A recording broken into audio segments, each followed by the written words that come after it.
Hey everybody. Sorry I'm 2 minutes late. I was distracted. I was watching a good show. It's on Amazon Prime. What's going on, DJ Play Nice? Jason, Howard J. How's the wife and ladies? Hope everybody's doing well on this warm Wednesday. Well, it's warm from us.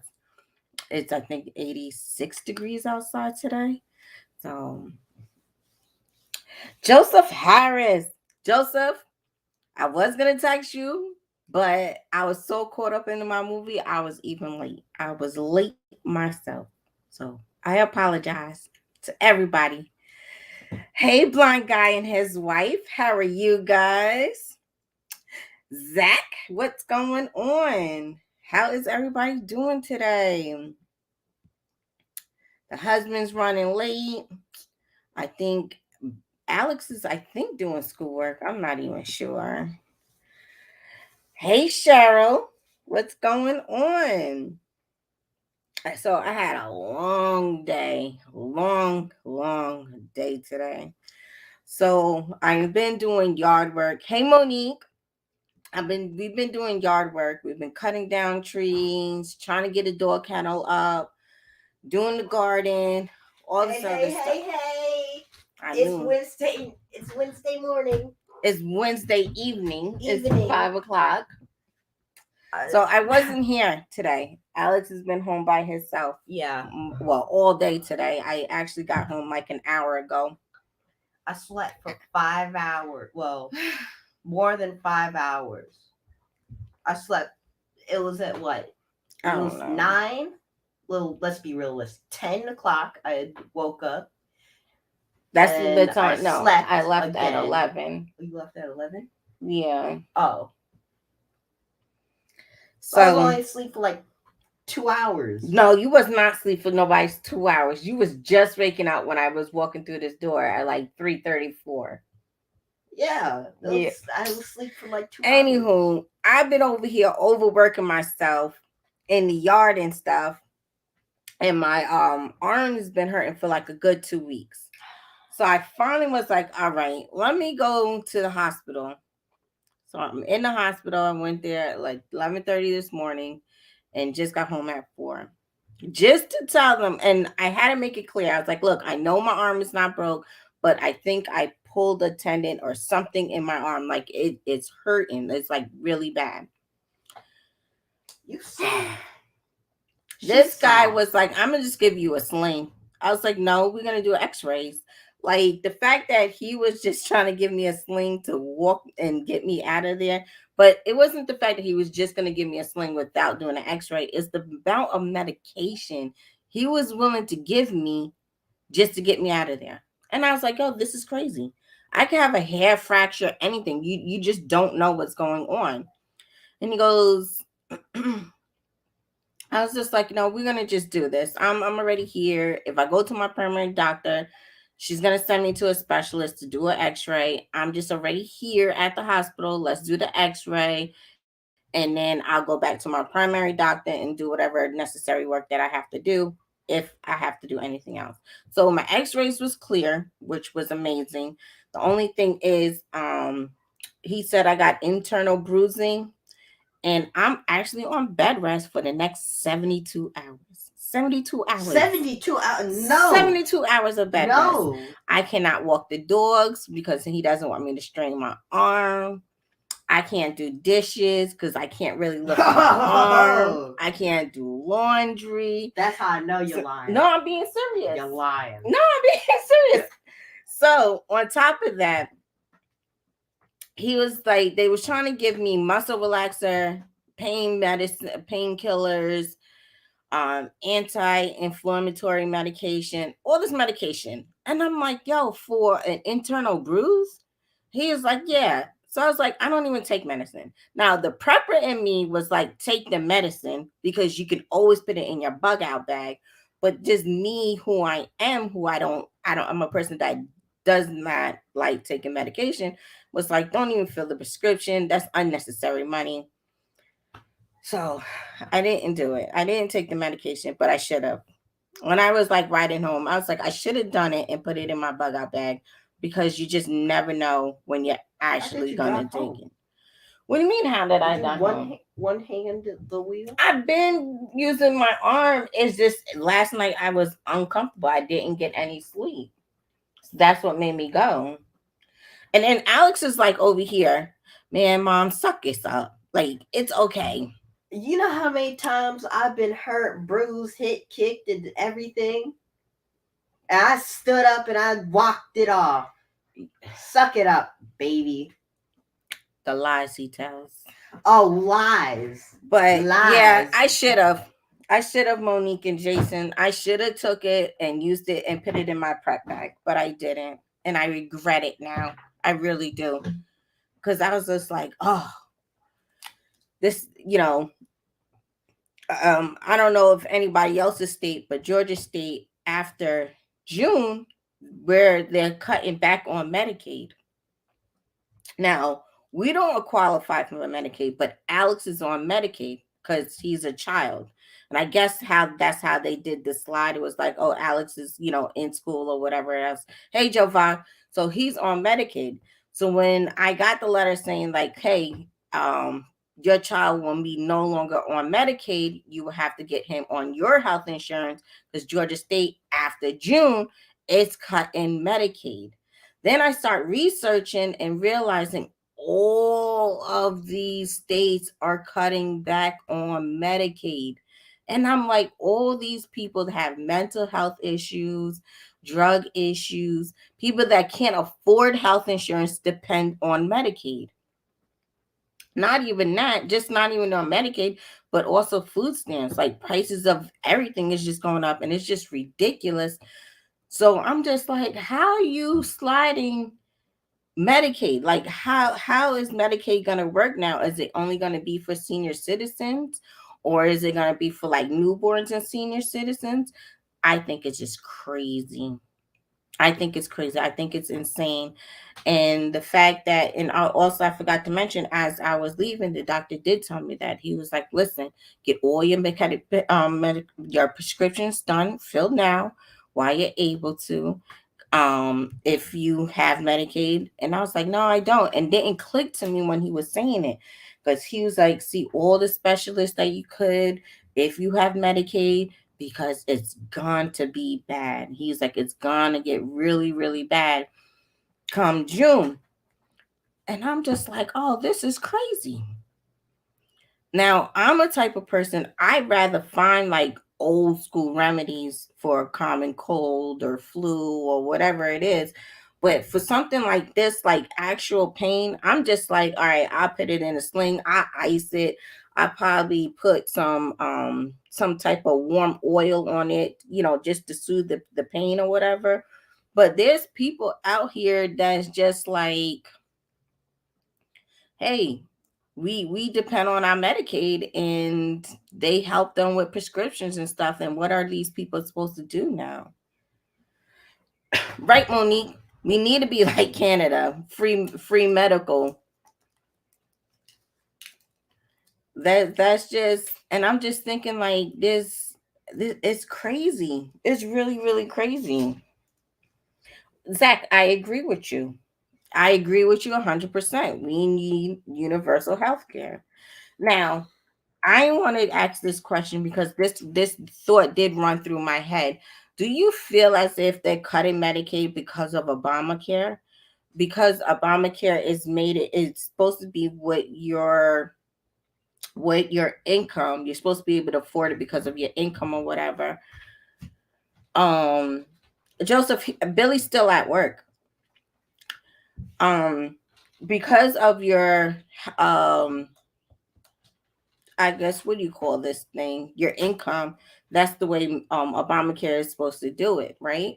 So do you feel as if they're like, oh, everybody should be able to afford Obamacare or some type of health insurance to where we should cut down on Medicaid? I just let me know how you guys feel about that. Or is it that America's at a point where they keep saying we're so much in debt that they are cutting certain places, and Medicaid just happens to be one of them. No, Zach, you don't think so? What is your reason? What? Why do you feel like they're cutting back on Medicaid though? Do you feel like that's just a big expense? Because I think it's a necessary expense. I feel like they should not cut back on Medicaid, especially those that are like, for children, for senior citizen, those that have mental health issues. That definitely helps a lot of people. I believe you. Hey, house, Siege, how are you? RJ, I agree with that somewhat. I do. I do agree with that. I'm cooking bacon, y'all. Joe Voss says Ukraine Obamacare ain't that affordable. I agree with you, but to them they feel like it is. And I also seen where Biden was talking to a group of people, and he was basically saying like, hey, if you run a company, then you should be able to afford health insurance for yourself and for your staff.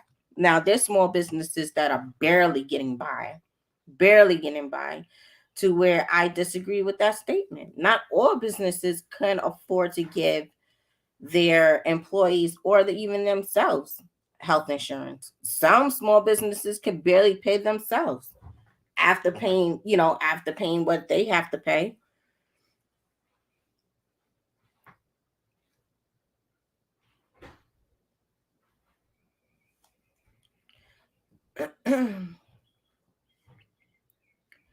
So I don't know. I think it's time for us to find different um medical is a state and federal tax fund, so working people taxes pay for it. Medicare is different.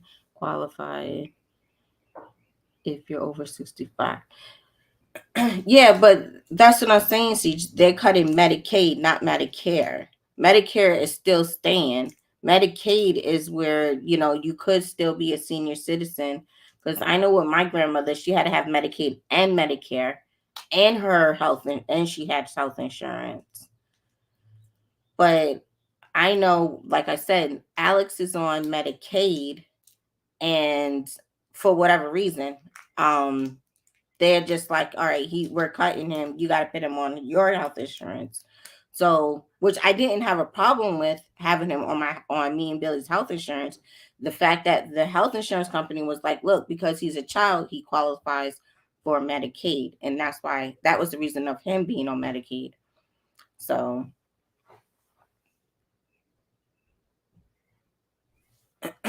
but people depend on Medicaid though. There's low income people that depend on it. And then if certain people get cut from Medicaid and they can't afford health insurance, they could be penalized at the end of the tax year for not having um medical insurance. Not enough taxpayers to support Medicaid. I agree with that. I agree with that, Siege. I can see that.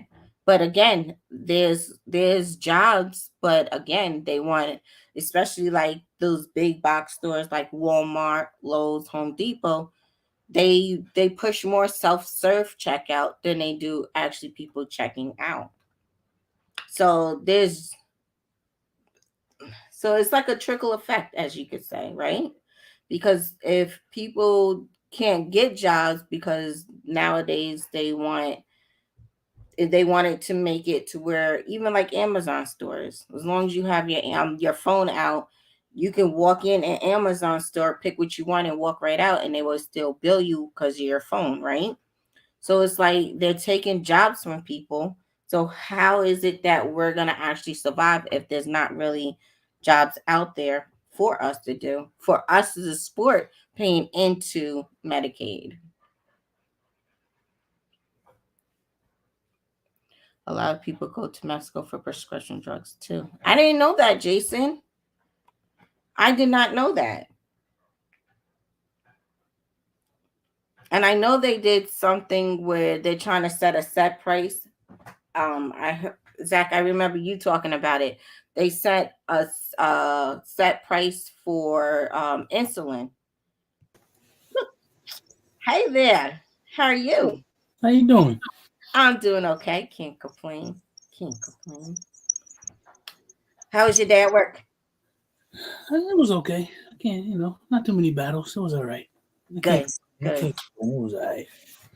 Exact. What did it do? I thought you was in there cooking. I was. I'm cooking eggs. This What's guy. up? For real, I am cooking bacon and eggs. I have to go. I'm hungry. This guy. You said they cutting what? They cutting Medicaid or Medicare there in Georgia? No, they got Medicaid in Georgia. Mhm. That was And one of the things like about New York. If you needed to get some health care, you could get it. You could go get you a card. I remember back in the day, I had some of that New York State health care. right. What's up, Snake? And they never cut it. But New York is different. Yeah, they got a pretty bigger budget than Georgia. But I don't. I was just answering your question. I don't think that they're cutting it because of Obamacare. Because if you take a deep dive into Obamacare is either super expensive or really inexpensive and sucks. Right. It's like not really in the middle. So Right. I think they're just cutting it because they want to save, quote unquote, save money, and that honestly they just don't care about people. That's how I think about it. They don't care. Because even so, I can't even like Alex has the only person in the house that has dental insurance. Mhm. Georgia State took away dental insurance, so they have dental savings plan.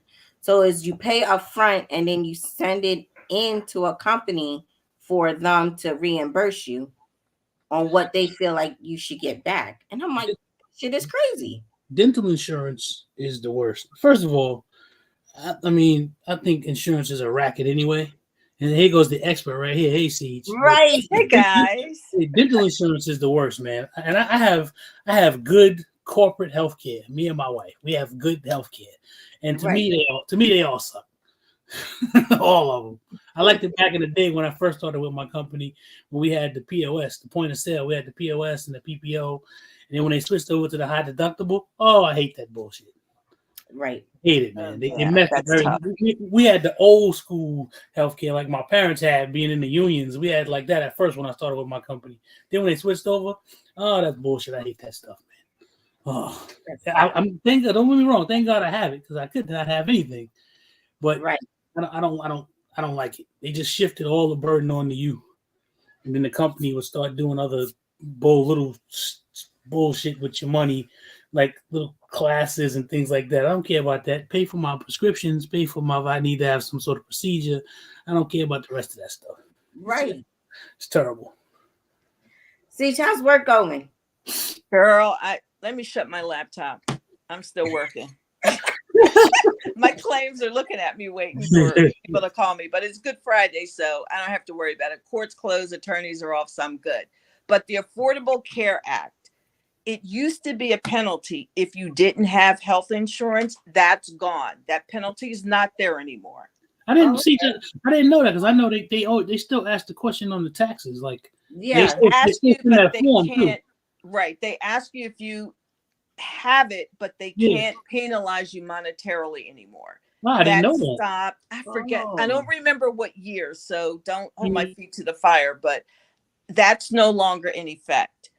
Um, I actually see Medicare and Medicaid all the time. Mhm. Um, and so the Medicaid fund is funded by taxpayers. It's state and federal taxes that contribute to the Medicaid fund. Okay. But Medicaid is almost bankrupt. And Really? this is why. Yeah, this is why there's a problem with Medicaid. Probably it's been like 20 years ago when they started removing people from what we remember as the welfare program, where you got food stamps and you got um, money Mhm. for like living yeah. expenses, Assisted Mhm. and you got an adjustment each year for like cost of living increase. Mhm.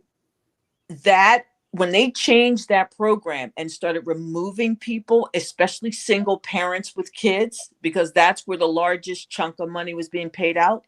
When they removed that program, those people were left unemployed, underemployed, and not able to get a job, like you said, Erica, with either health benefits or a health savings plan, like almost nothing.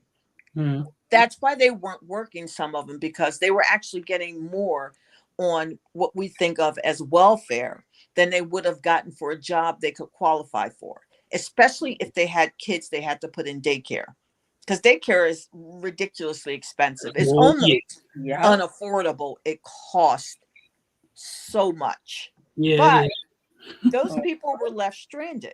So now we've got an entire generation with their children that don't have adequate housing or food. Because remember, part of the welfare system paid for Section 8 housing. Mhm. Right. So those same people, if an apartment was, say, 1,800, well, that's probably too much anyway, say $1,200, they would get it for, say, $350. And then the state taxes would pay for the balance to those landowners. Whoever owned that building got a guaranteed stipend, which is why they agreed to Mhm. have a Section 8 building. So whether those tenants paid the rent or not, the Mhm. government paid that owner of that building every month a certain stipend for each apartment they listed as available for Section 8. So that's how they made money. So this is Oh. really another thing that has come along to mostly affect poor people. Mhm. Because now when they cut Medicaid and you can't get health care for a child, or like if you're over 65, you've worked so many hours, there's a formula for Right. Medicare. You can qualify for Medicare because you've worked, you've paid taxes into the system. That's yours. Mhm. You can get that.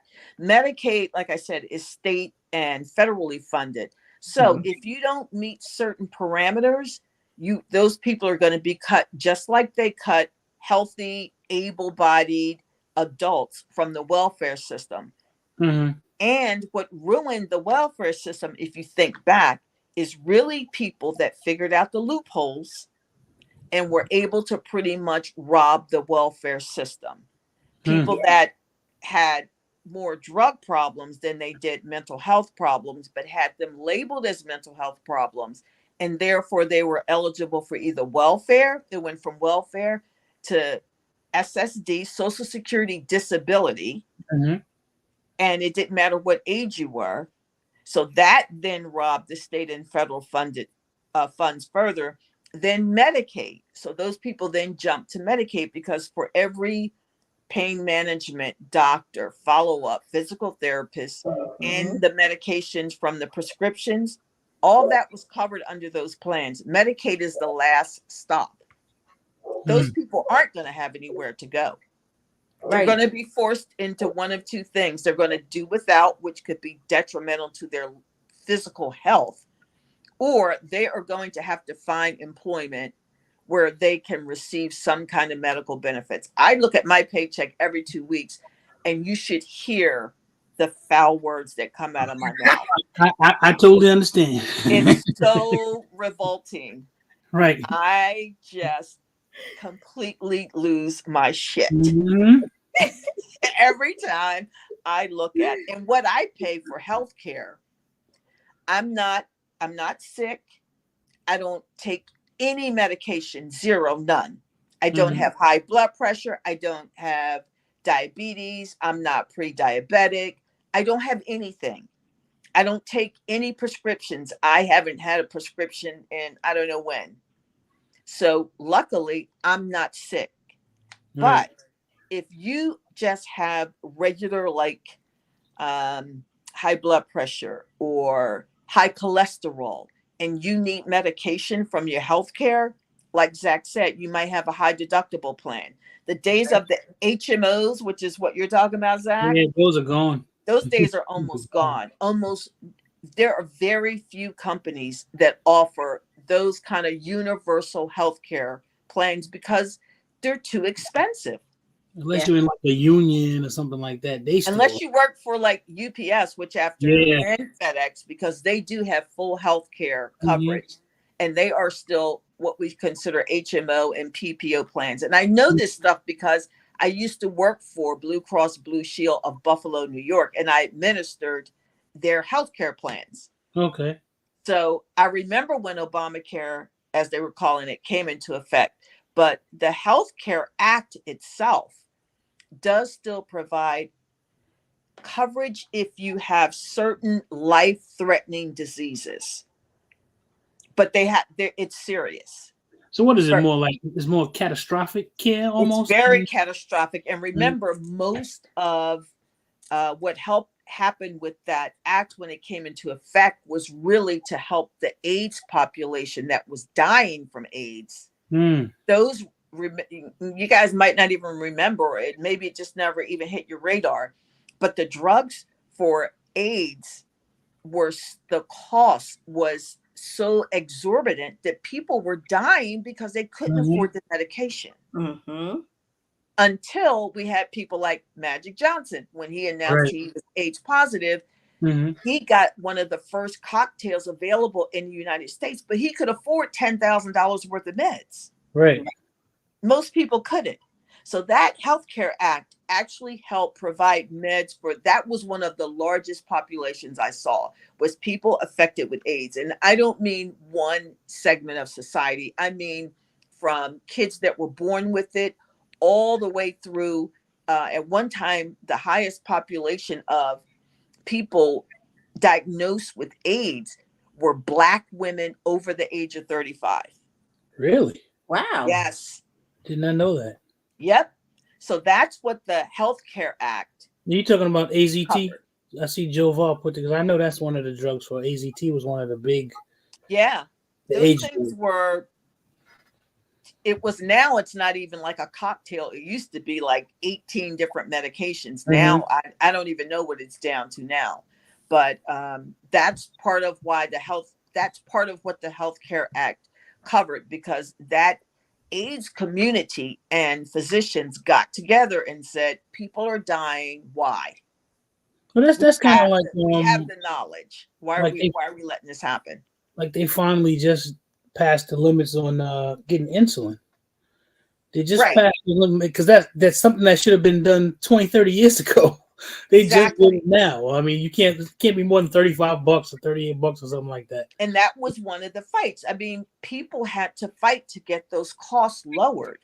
So the fact that they're now stripping Medicaid, I think they're doing it because their backs against the wall, and the only other alternative is to raise the taxes of the working class. So people in the middle are the ones that are getting crushed because I still have to pay for my health care.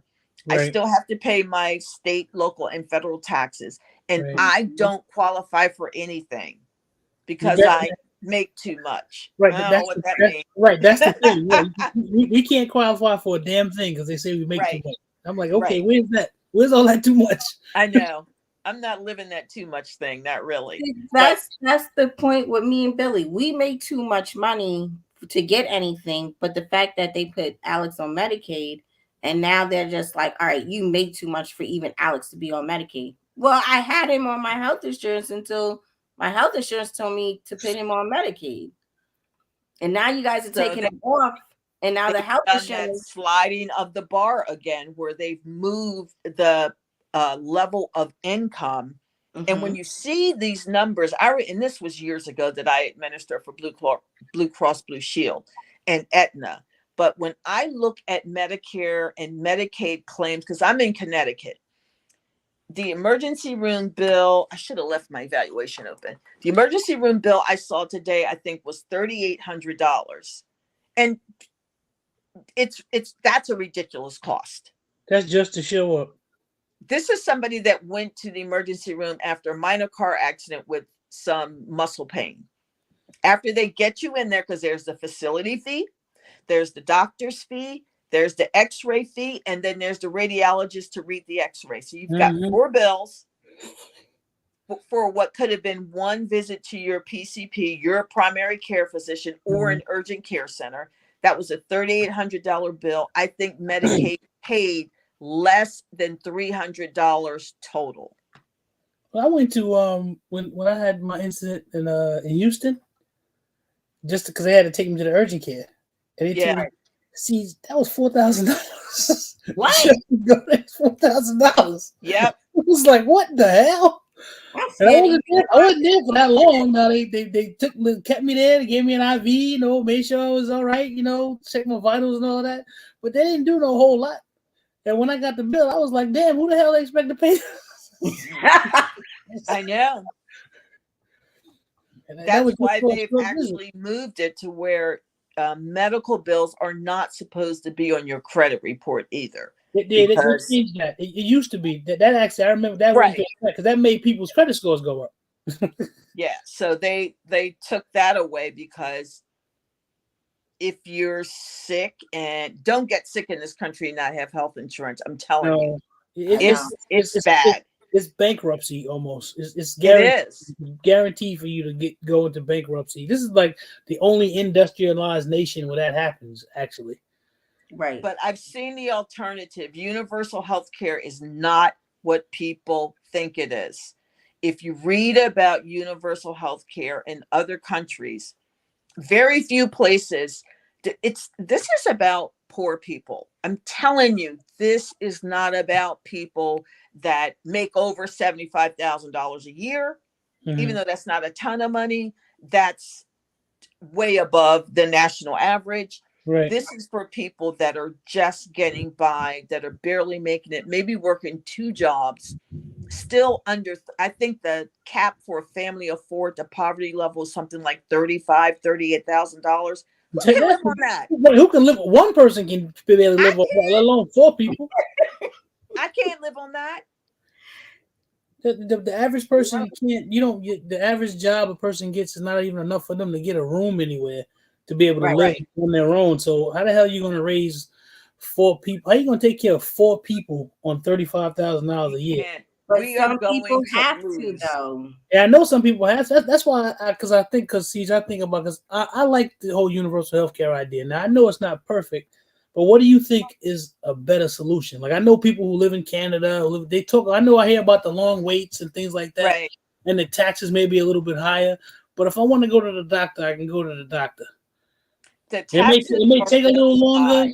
But if that's the thing, my thing, is it a trade-off? Because if I pay more taxes, but then I don't got to pay co-pays and pay for extra insurance and stuff like that, is the trade-off, would it be worth it, or is it just too much? Because what's the solution? I mean, people need to go to the doctor. You just do. I think a better solution is probably more of a hybrid system, where there is some universal health care for your physicals, your eye exam, your hearing test, your dental appointments, and then your yearly physical that everybody should get to check all your basic things. I think that should be universal, and everybody should be able to get that. Okay. For other chronic conditions, I think that should be universal. Okay. In other words, if you have diabetes, if you have high blood pressure, some people have those things just by virtue of genetics. It doesn't have anything to do with, health, what you eat or don't eat, or how you treat your body or any of that. So I think those chronic diseases, those should be covered under a Universal Healthcare Act. But things that that just happen every day, I think those are things that need to be covered by a personal health plan. Because I'm tired of paying taxes, y'all. I'm sorry. I know it's not nice, but I hate it. I'm sick of it. I don't like paying taxes either, but I kind of there's a part of me that I wouldn't mind paying a little bit extra if it was going to help. That's just a nice part of me. I wouldn't mind if it was gonna create some sort of solution. I wouldn't mind if it was going to be administered right. I wouldn't mind paying a little bit of extra taxes, because there are some people like this. I agree with you. I think people should not get sick and die because they can't afford to get treatment. Right. That's Right. inhumane to me. That is a Right. moral issue. And I think as somebody that is able-bodied, I should be willing to contribute to the Hmm. safety and welfare of other people that may not be as fortunate as I am. I agree with that. Yeah, I think it's part That's of. I why I think it's think, sort of yeah, part it of should the be social hybrid. contract that we have with America. You know. Like a little bit of both is probably part of the solution. And we're always going to have detractors. We're always going to have people that find a way to beat the system. That's Right. just the way life is. Right. I'm not worried about them. There's nothing we can do about them, but we are going to lose an entire generation if we don't figure out how to prepare and educate these kids or lead them in a direction where they can set themselves up to be able to afford some. Healthcare should be a basic necessity like food, shelter, and clothing. It It should be should be it's like a basic right. I think yeah, for people to be. I mean, it's your health. I mean, it's not like it's something frivolous. I mean, and for first of all, especially the way that our society is set up, we have a consumer-driven society, and if I right. can't make money in order to be a consumer because I'm sick, then what the hell? If everybody running around sick, ain't nobody make money, then society's screwed and ain't nothing going on. I don't get why they can't do. Well, I get why they can't do something because I always boils down to me that they just don't give a fuck about regular people. That's what it I boils would down to me. agree. But that's where because if I'm making however much money and I can afford to pay a hospital bill come up and it's $200,000 and I can afford to pay it, or if it's $20,000, I can just say, oh, I can pay it no problem. Then there's people that can do that, and they don't care Right, about a person like myself who I can't just run out and spend 20 grand on a medical bill. I just right. can't do that. Man, listen, last year, I had to do a major surgery, and they was like, "Oh, you gotta pay up front before we even do it." What? And I was like, "Yes." And I was like, "I'm in this much pain," and they was like, "Well, you gotta pay first." Me and Billy had to scrape everything together for me to get the surgery. And not even that, and that was just for the doctor. So when I got the hospital bill, I was very confused because I was like, look, I just paid you $4,000. What is this? And he was like, oh, that's because you stayed in the hospital. That's the facility. Yeah. Yeah. I was like, yo, you should have just gave me all of it at one time. He's like, oh, Right. that's not my department though. Nope. Well, you should have told me this from the beginning. I'm Grandma. telling you, there is a lot to learn about. I just want to do a whole series on every type of insurance you could possibly think of, because I think most people that have jobs where they get health insurance offered, they Right. don't even understand what they have or how it What? works. Right. It's confusing. And if you don't use it, you really don't know because nobody's explaining it to you. Yeah, I because I remember when I first started with my company, this is one thing they used to do every year before the healthcare would change. They would have like running seminars basically. Right. They would take you, they would sit you down, it'd be a couple hours or whatever. You would sit down with whoever from the health insurance company. They would go over everything so you could ask all the questions you wanted and all of that. Then at some point they just stopped doing that. yeah. It's just, I mean, they would explain it to you, but then after doing it for a while, but then you would, if you paid attention, you learn what to look at and what to read and what portion you have to pay and what covers this and that. But they don't do that anymore. They just like sort of stop giving the education on what it is that you're paying for, Right. which I think is And just that weird. people stop getting the care that they deserve Mm-hmm. and care that they pay for Mm-hmm. because they don't understand what they have.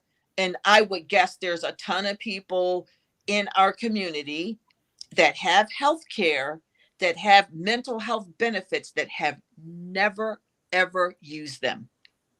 We were having it's funny you say, I was having a conversation with Billy and Lito. We were having a conversation a couple of weeks ago. And I was like, man, I'm feeling really stressed. And then he started telling me about, someone who basically utilized those type of things. They actually took time off work, utilizing their mental health part of their Yeah. their healthcare. And I thought Yep. about it. I said, man, I never thought about that. So had me start looking. I'm like, I'm gonna take me some time off work before I have a nervous breakdown. Need some doctor to say, hey, he needs time off work. Oh. That's real. That's a real Yeah. thing. Mm-hmm. This is what happens when you get too stressed. This is fun. It's not funny, but it's funny. I had a claim yesterday It was in like a round table. So some things are kind of complicated. So we discussed it like a group of adjusters. Mhm. This claim was a woman who was driving, and she turned her car into another car and hit them on purpose, waited for the police to come. When they came, the officer said, "What happened?" She said, "I just wanted to kill somebody." Damn. They said, "Are you having a bad day?" She said, "No, I'm having a bad life. Mm. I hate everything. I hate this state. I hate everybody. I just wanted to effing kill him." She didn't know the guy she hit. That is beyond rage. That is Right. screaming for help. Like almost every policy, it's either 6 or 8 mental health visits you can get with a therapist in your network, and you can just look up your network and see who's available in your area.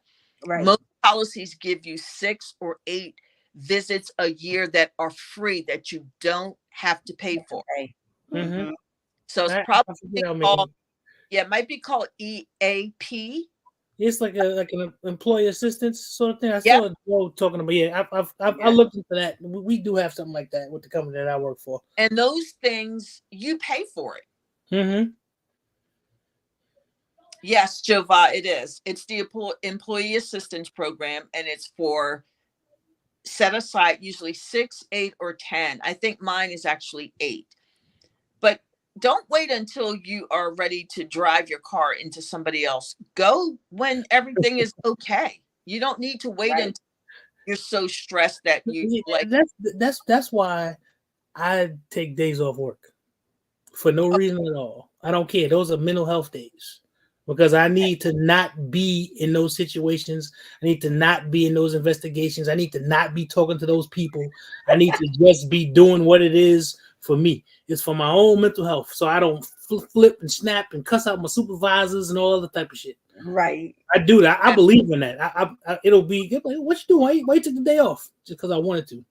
It's really I because I didn't want to be bothered with them. I wanted to just not be bothered with that stress. I needed to get away from that, whether it be a and day or 2 days or and whatever. plan your days off so that it really feels like a day off.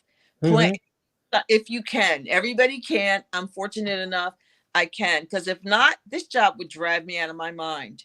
Yeah, jobs will they will. I know exactly what you mean. I believe in that's part of my benefits package, and I believe in using up those benefits.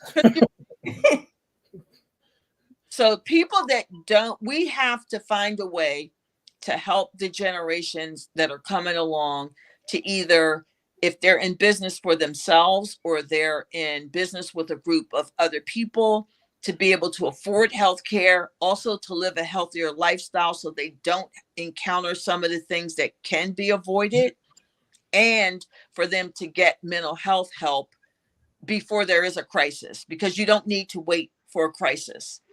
Mm-hmm. Right.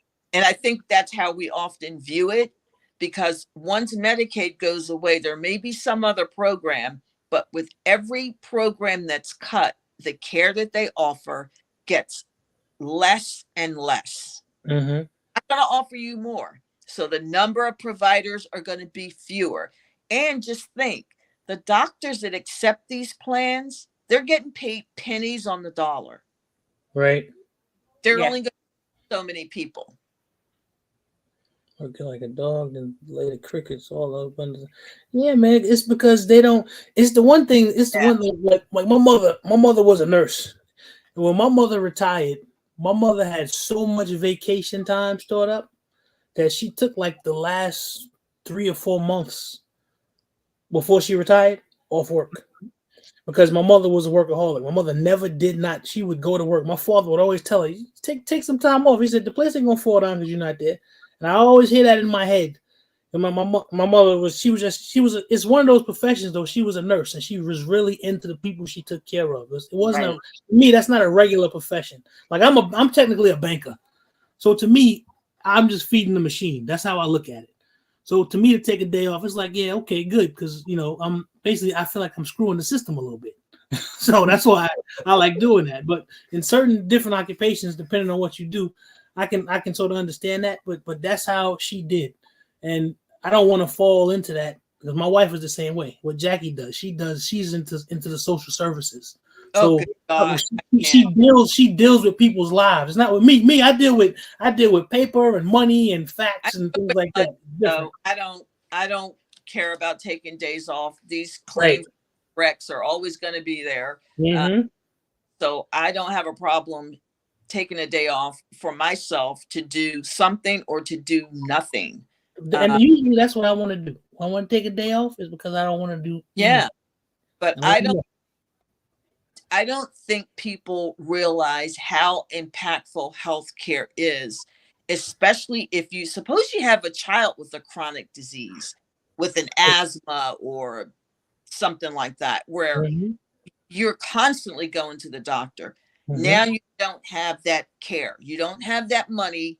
You don't have a program that's going to pay for it. What are your choices? You don't have a lot of choices. That's That's that's how it was with my oldest child. Like I had to work. Well, I was going to school full time, but I always had part-time jobs because he was always sick. Mhm. So I was barely getting by. But the fact that I had Medicaid to help me with all his chronic diseases or whatever you want to call it, like it helped me out a lot. Now with Alex, he gets those severe nosebleeds to where the schools don't even want to deal with it, and that's why he's homeschooled. But I already told him, look, you're gonna take cold showers, we're gonna stay relaxed, you're gonna go with ice packets. Like I'm going back to work. You are gonna have a different plan. I'm tired of the different specialists. I'm tired of, and he's just like, whatever. I'll just walk home. It's because we live in a society where you get a certain portion of society and they'll say to you, you know, you got to pick yourself up, you know, pull yourself up by your own bootstraps. But if I ain't got no boots, then I ain't got no fucking straps. What the fuck am I pulling myself up by? Right. You set me up for failure. You don't. It's not like you're setting people up to be successful. People are basically set up for failure, and it's like there is in capitalism. Capitalism has no moral compass. So it means whatever is whatever. So it doesn't matter. So it doesn't matter if your family member dies because you couldn't pay for this, or because I'm sick and I can't pay for that and I just died. Because capitalism don't give a shit. All capitalism cares about is how much profit can I make. And that becomes a problem. And those type of things should not come into effect when it comes to someone's health care or necessity or things like that. Right. But they don't think about it that way. That's why when people do certain things, I don't look bad at them. He ran up a $400,000 medical bill and he won't pay it. So what? He needed it. He didn't want to die. Yeah. I don't give a damn if the corporation got to eat it. So what?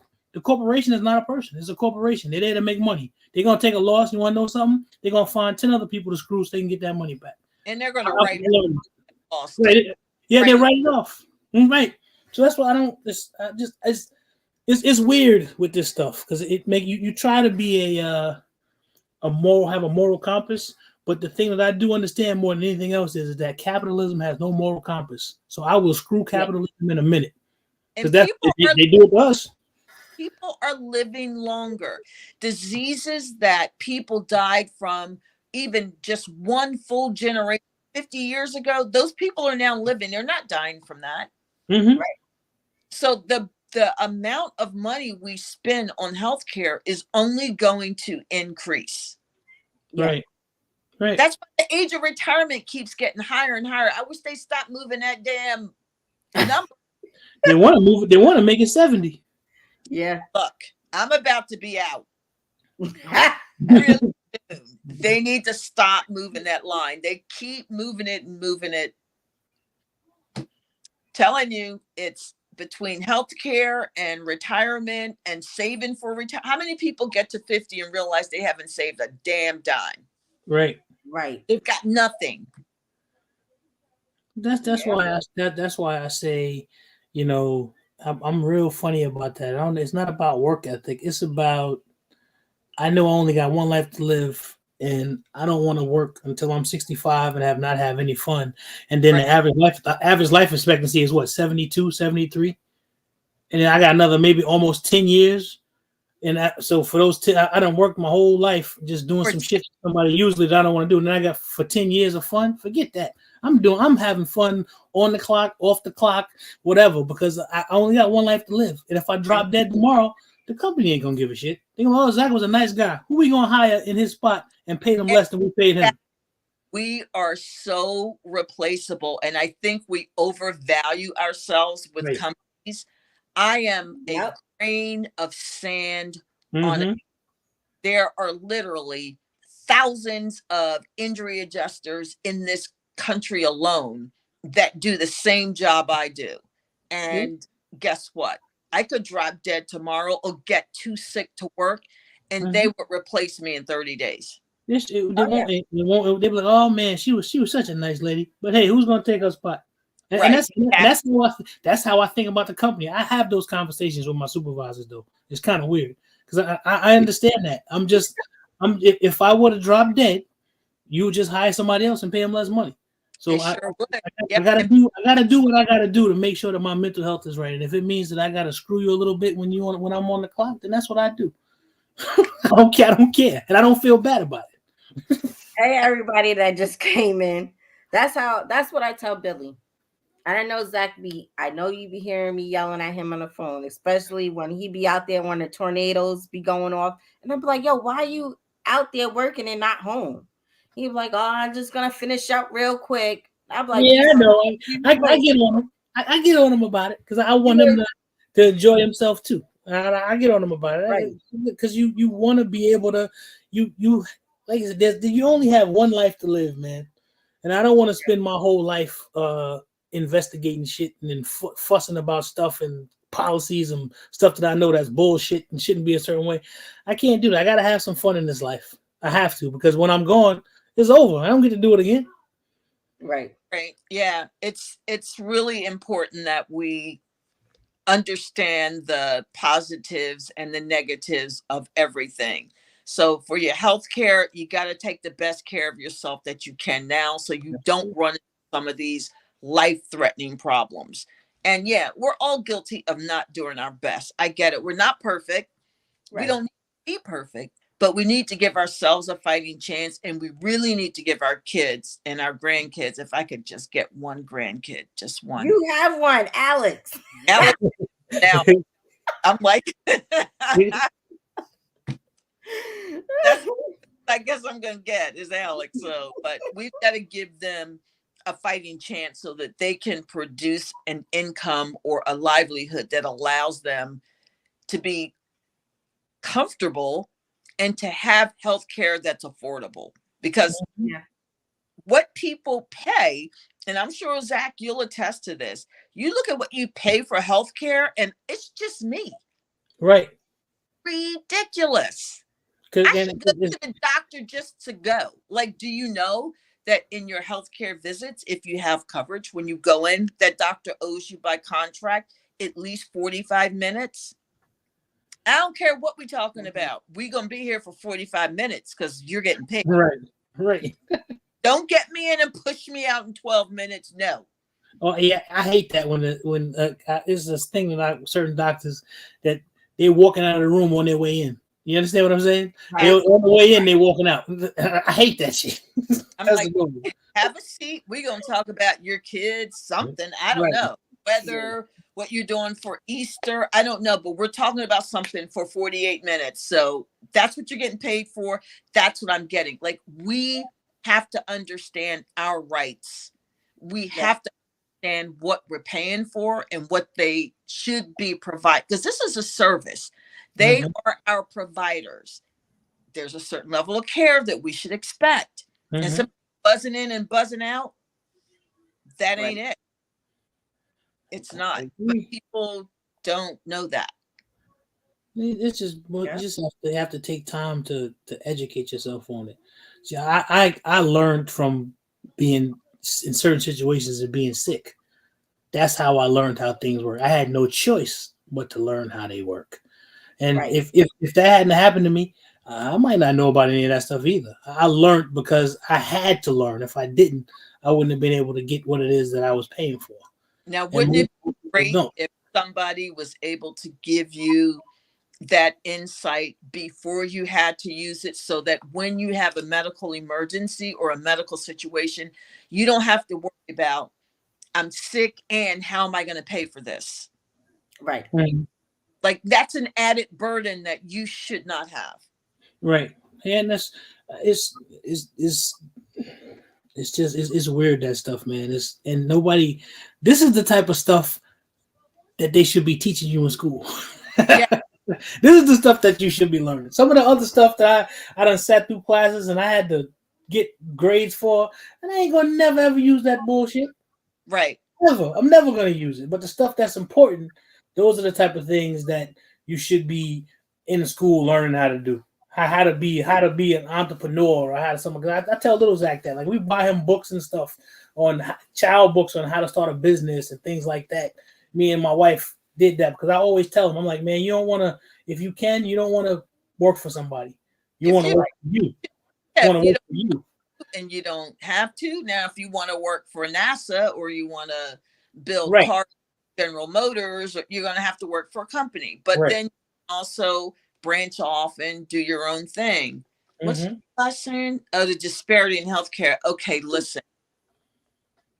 Brown women die in childbirth and for other gynecological reasons at a higher rate than any other group of people in the country. That is a Right. fact. It is Right. horrific, the level of health care that brown women receive in this country. It's so bad. Doctors don't listen. Like, we need women to have a symposium on how to deal with and how to talk to and how to address the medical professionals when you go in with a problem. If you've ever been to a doctor, and no matter who you are, if you've ever been to a doctor and had them dismiss you or ignore you or not give credit to what you're saying, that's a problem. That shouldn't happen. I had a situation with, because Jackie, it was her first time ever having to go into the hospital for something. Her first time. She had never done it before. And I had done it many times. So I was like a veteran. I knew all about it. And we were expressing to these people about her pain management. And for some reason, there was no one competent there to give her an IV. And Siege, I went ballistic. I mean, I went nuts because I'm like, I started going off on her.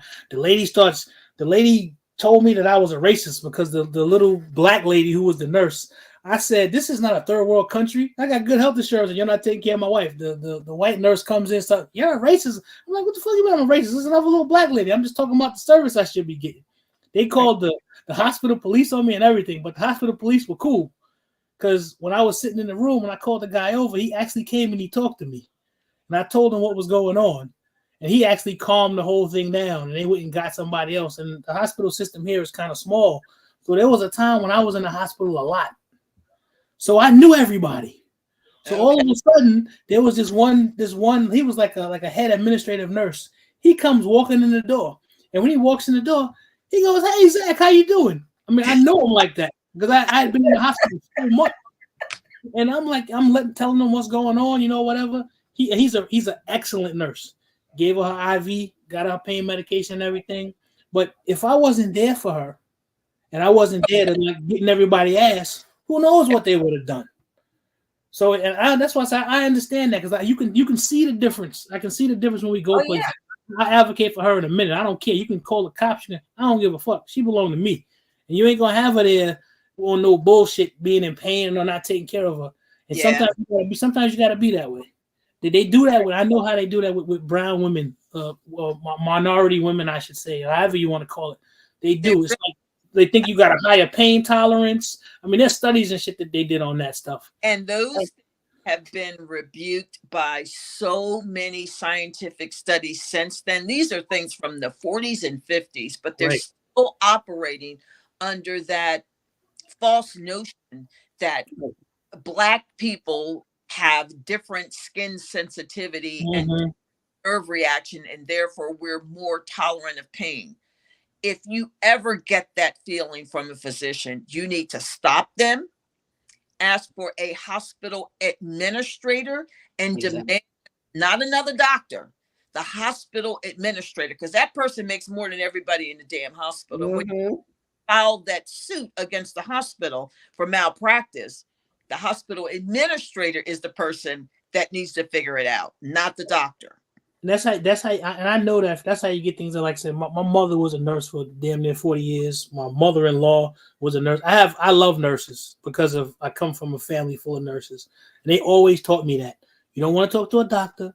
You don't want to you want to talk to an administrator. And when you start asking for an administrator, that's when, and I've had to do that. That's when stuff starts jumping. Oh Things yeah. start moving. People start doing what they're supposed to. This is when you get moved off of floors and they put you in different places where there's better care and shit. I've That's been through that. I've been through that stuff. You got to get to the right people, and then people start shaking. You have to search doctors, you have to search your community hospitals, you have to find out if your paramedic service is volunteer or not. You know how much an ambulance bill is in Connecticut, at least?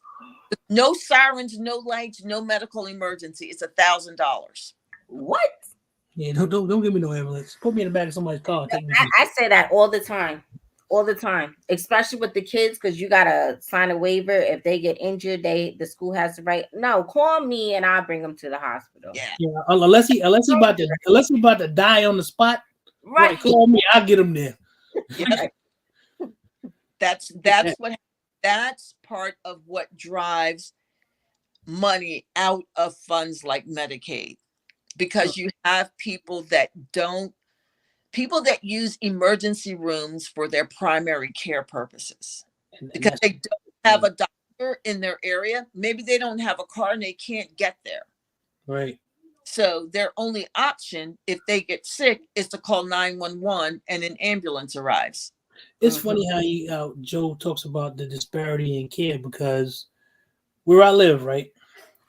It's funny because if I drive, I don't know, 20 minutes north of me, you get into places where there's almost like you know how you have food deserts? Same thing. It's like a medical desert. Where I live at, right? I have a major hospital around the corner from me. I have a major annex of a children's hospital right around the corner from me. If I go about a mile up the road, the system here is called the Kettering Health System. If I go about a mile up the road, there's a major like urgent care center. If I go 3 or 4 miles up the road, there's a big, almost like hospital style thing that they just built. I mean, I have so much medical care around me. It's ridiculous. The same way with grocery stores. I got like 6, 7 grocery stores within a mile of me. But then if I go over to the other side of town, if I get down into Dayton proper, they don't have any of that stuff. And that's where all of the brown folk live. But what do they have? What do they have in those areas? We got liquor stores and chicken joints and shit like that. Right. Yeah. They have all the things that are causing those people who are already or underserved to stay sick longer. And Monique said, I'm not from Canada, so I don't know. I understand the history of the United States, so things may be different there in Canada. I don't know because I'm not from there. I just know the way things work here, the way our society is set up. It may not be that way in Canada. That's cool, but here in the United States, that's how that is. If you live in what I'm going to call an underserved community, which are usually Black and brown minority communities, you get the shit end of a stick. I don't live in those neighborhoods because I know that, and I just happen to be able to not have to. I can live in other places. And I picked where I live on purpose because I researched the school system. I knew I was going to have children. I knew about the thousands of grocery stores around me, all of the major stores they were going to be building. I knew about the medical stuff around me. We've researched all of that. So I didn't want to live on the other side of town because if I did, I wouldn't have any of that. I'd have to end up driving over here anyway to get all that stuff. So right. I don't know how it is in Canada, but that's how it is here in America. That's how it is. I have been... there was a time where I was basically escorted out of the hospital because they felt like I just wanted medication and I was in severe pain. And at the time I asked for a different doctor, and I was like, listen, I spoke to 2 different doctors or whatever. Nobody's listening to me. At this point, I either want an Indian or African-American doctor so they can understand. I end up going for emergency surgery because I was having a ectopic pregnancy to where my life and the baby's life was in danger. And it was ridiculous. And all the other doctors came in and they came with their lawyers. My mom was like having a whole hissy fit because they was like, oh, she'll be in surgery for 3 hours. And I was in there for 6, 7, 8 hours during surgery where I almost lost my life. So there is times where I have been in a situation where I'm either too young. I'm young, and like I said, my youngest son had a lot of health issues, and be like, "Oh, you too young to be his mother. Where's his real mother?" I've been through situations with medical doctors where I just feel like, "Yo."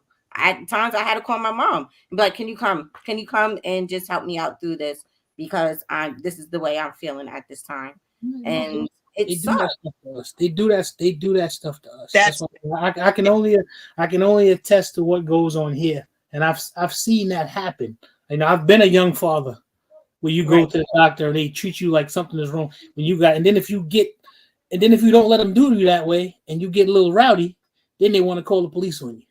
right, But all you're or trying to do is you're trying to advocate for your loved ones. if you go in well prepared. I always try to go in where I've read the research on what I think is happening with me. I've read right, right, medication that they usually prescribe for whatever is happening. I've read the downfalls, why I shouldn't take it, what I could do as an alternative.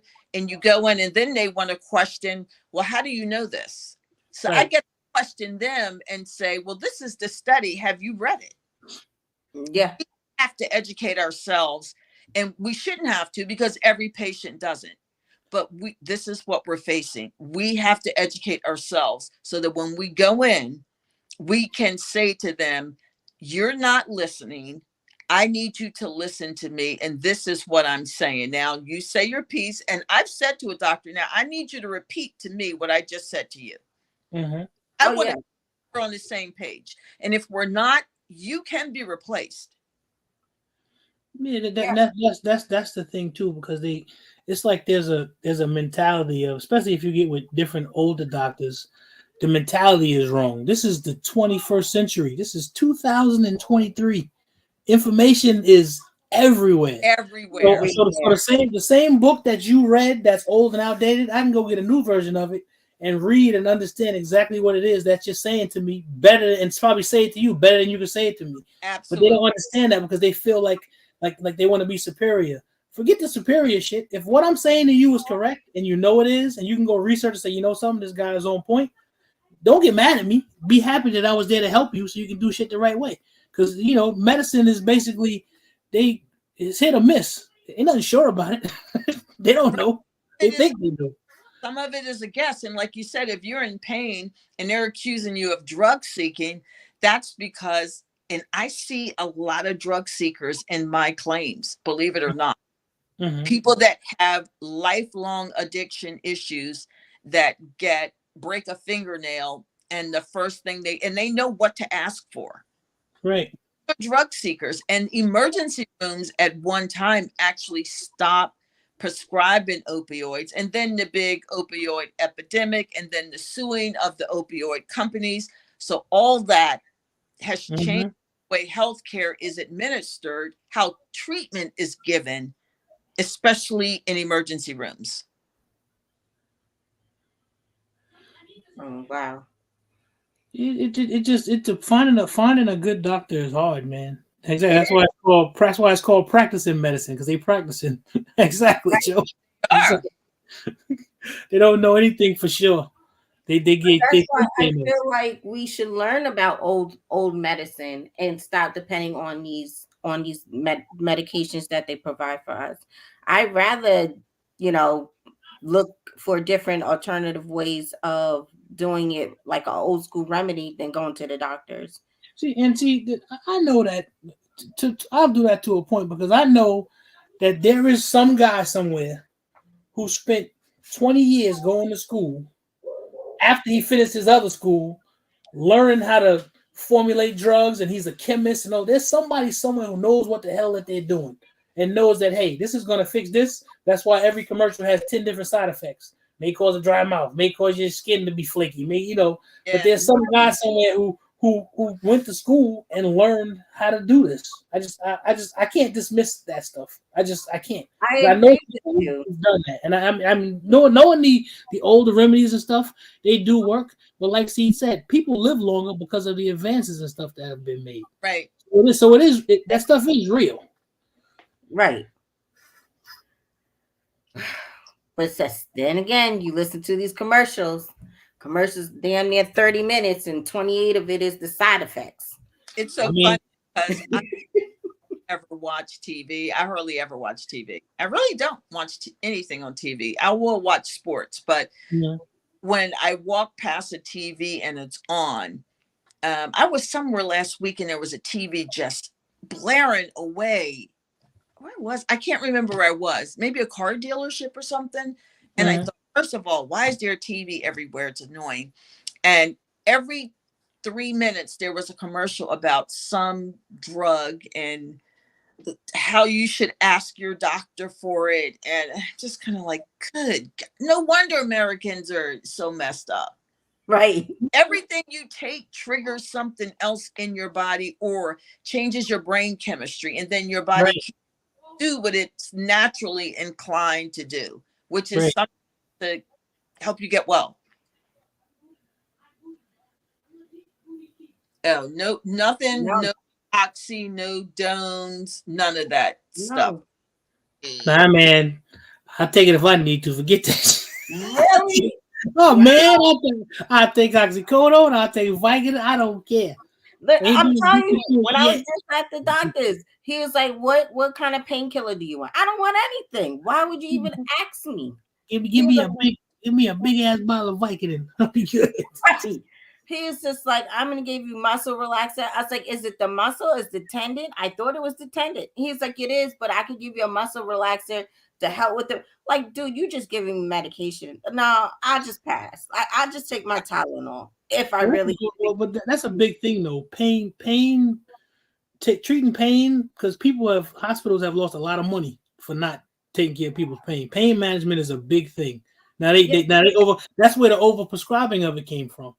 Because people wasn't managing people's pain, and then somebody get a good lawyer and they eat your ass up, and you get 10 people doing that shit a year. It might take a whole lot of money out of your healthcare system. And pain is relative, and it's hard. You can't deny what a fish person's pain. You can't tell a person that they don't feel a certain level of pain because it's different for every person. Right. So look at the VA claims, and that's a whole nother thing. Well, they came up with that chart.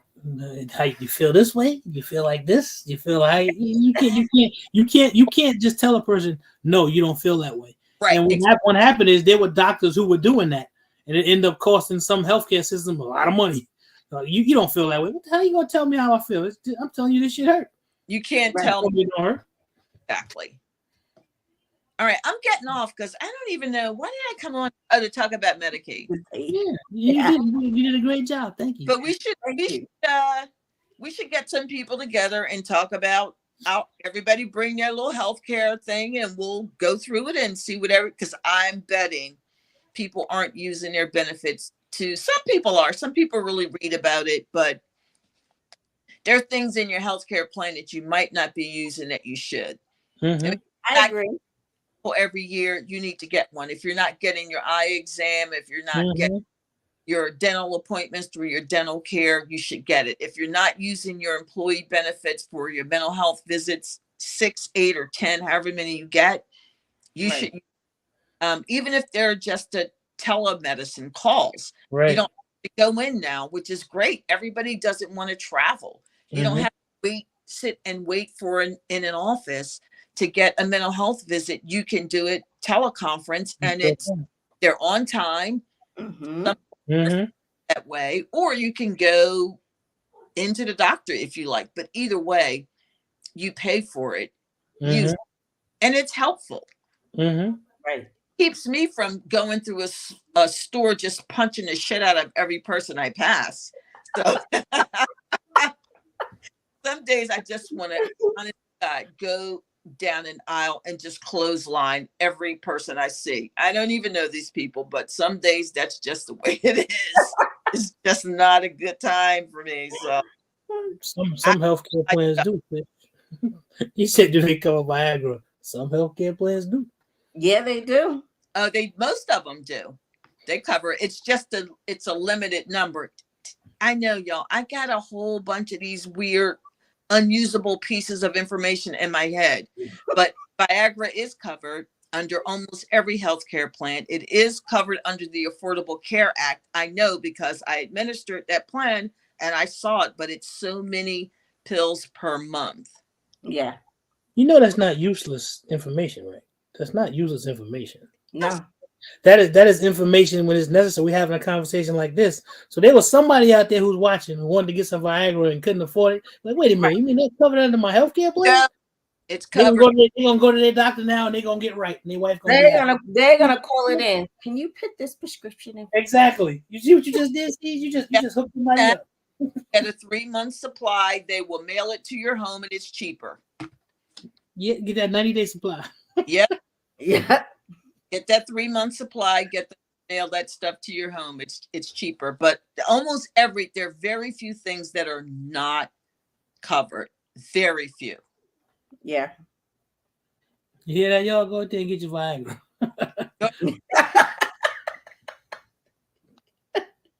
Go on and get it. If you need it, go get it. It's covered. Why not? All right. I'm going to finish this claim, which I've started like 10 o'clock this morning. I'm still trying to figure out what to do with this guy's injury. Oh, Lord. These people. Drive safe. Put your seatbelts on, for God's sakes. Don't be talking to folks, talking on phones. Don't walk out in the intersection and get run over by 3 cars because it's a mess. It makes my day so long and so difficult. I never wear my seatbelt. Billy and Little yell at me all the time. Put your seatbelt on. I never wear my seatbelt. Wait, Billy has the nerve because I yell at Billy all the time. I'm like, I'm Billy, glad you told me that. They always talk about I ain't got my seatbelt on. Billy got the nerve to yell at somebody. He don't put his seatbelt on. Nope. I yell at him and I always tell him, if you don't put on your seatbelt, I'm gonna just open your door and push you out. Way to blow up the spot. Good. Next time I say something, I'm shut up. Good. What? Why don't you wear your seatbelt, Zach? I just don't. You don't like it? I just think. I mean, listen. If I'm gonna be in that bad of an accident, I figured it's gonna be what it's gonna be. Seatbelt ain't gonna save me. That's how I think about it. From getting like the skin cut from here, and it's all ripped back, and you see all the gush underneath. And then I have to look at those pictures. I'm like, oh my God, what happened to this kid? Like from here across, this was all ripped back, hair and all. Like, just. My wife yell at me. My son yell at me. Daddy, put your seatbelt. They stay on me about it. I just don't. Yeah. So you drive with that dinging sound, like and it reminds you to put on your seatbelt. My car stops, and if I'm in Jackie's car, I just take the seatbelt. I buckle it behind me, so I ain't gotta hear that shit. Keep going. But you gotta stop. No, a lot of professions do that, though. A lot of EMTs do that. A lot of cops do it. I know FBI agents that do it. They all buckle their seatbelts behind them so they can get out quicker. So there are some people that don't wear seatbelts. Joseph said he disconnected his thing. Joseph! I know people who do it religiously. I know Lito wears his religiously. I thought Billy wore his religiously. I know my wife wears hers religiously. Lil Zach, as soon as he jump in the car, first thing he do is throw it on the seatbelt. Well, you definitely want little Zach to wear it because we've taught him that he wears his seatbelt. I have seen. I'm telling you, I've had accident cases where kids in the back have gone through the front windshield, and it's nasty. It's bad. Yeah, I make sure he wears his. Said turn the music up. You won't hear today. Oh, God. Who's saying that? I'm very naughty. I didn't wear them on one time to a guy. Damn. Yeah. I see a lot of. The only time I put on a seatbelt is if we're traveling and I'm not driving. If I decide I want to go to sleep, then I'll put on the seatbelt. So you say you don't trust Jackie? Oh, I gotta talk to Jackie. You know that. I tell her she drive. I put the seatbelt on so I can relax and go to sleep. She know that. And she don't know. Oh my God, that's funny. Oh my God. Well, thanks for letting me in, sweetie. I'll talk to you soon. Thank you for all the information. Thank you, Siege. You're welcome. Bye. Oh my God, Zach. I can't believe you. I don't. Listen, it's something I just don't. Every once in a while, when the pressure is too much, I do it because they keep saying, you got to put it on, you got to put it on. But that's every once in a while. Mm-mm. Usually I don't. That's what I said. I mean, I think the only time Billy really does is if we're traveling, like, but to the stores and stuff, no. And it drives me crazy because I feel like most accidents happen when you're closer to home than when you're traveling. that's statistically, that is correct. That's what happened. But he'd be like, oh, I'm just going over here. And I just be like, whatever. Yeah, Joseph, what Joseph did. The only time I usually put on a seatbelt is if I'm traveling. Now, I will, if I'm driving at night and everybody's asleep and I'm trying to make time because we're going somewhere, I will put the seatbelt on because I'm about to get busy behind the wheel. I will put the seatbelt. But other than that, I generally don't. When I'm just tooling around town, going to the grocery store, running up to whatever, I don't put on the seatbelt. Oh my goodness. I probably should. I know, but my thing is, that's what I say. If something is gonna happen, the seatbelt ain't gonna stop me from. It will stop you. What's gonna stop me from what? Going over the steering wheel. It does stop you. We'll Joseph, see. they do make seatbelts for motorcycles now. I see that they do. And it's like an airbag seatbelt thing where if you like get hit or something, it explodes and it shelters your body. I did see that. Here comes real deal, Mr. Know It All. I was in a serious accident Earlier. and didn't have my seatbelt on. What the policeman said I did because he's the one who took it off. What? He said he was in an accident once. He didn't have it on, but the cop said he did. Maybe he got hit so hard he didn't realize he did have it on. What up, real deal? Exact. You're gonna go from love bug to squish bug. What's going on, real deal? How's work? Weather's crazy here, man. Oh, same here, man. We've been all types of winds and thunder and lightning. I woke up this morning, 70 degrees, and it's rainy, but it's sideways. The wind's blowing so hard, it's a wall of rain. Mm-hmm. Oh, we had a nice day today. It's 86 out right now. Well, it was nice. It was 76 degrees, but it was raining and windy like crazy. Yeah, I've been watching Ryan Hall. You know I gotta watch Ryan. Yeah, we had the tornado watch. I'm officially scared of tornadoes, just so everybody knows. I don't like tornadoes. Tornadoes are serious. I don't like tornadoes, man. I'm so used to it now. When we first moved here, I was like, damn, Billy got me in this damn tornado weather. But now it's just like, it's going to happen. If it happens, tornadoes. Ain't supposed to be no tornadoes in Ohio. That's why they ain't supposed to be no tornadoes. Hit, they wipe it out, and then they take off, man. That's what I was watching. Somebody did a video and I watched the tornado. It just basically I watched it go through the neighborhood and just tear the neighborhood up. I was like, it's devastating, man. I can't control it. There's no way for me to control that. So it puts a little bit of fear inside me. It's nothing I can do. But it's one of those acts of God. There's nothing I can do about it except pray. Like, damn, just don't tear me up and send me off. You know, guy's car was out in the front. He's recording. And he's like, oh, there goes my car. And the car just literally just went off. It's the neighbor's house. A tornado's like one. This is like my ex-girlfriend, man. When you put a certain amount of alcohol in her, watch out because she's getting ready to take off. And she's going to do damage, and that's it. Damn. Hey, everybody that came in. G23, Homestead in the Hood, Philly Slow. Erica, your hair looks very lovely today. Thank you. Thank you. So I don't know if you guys touched on this or not, but the title was, is there an alternative? I'm assuming you're talking about pharmaceutical drugs. Yeah. So I'm a big advocate of pot. Pot does a lot of wonderful things, body wise, for your health. I agree. So I'm a huge advocate. Is there people that take it and what's the word for? Abuse it? Sure there is.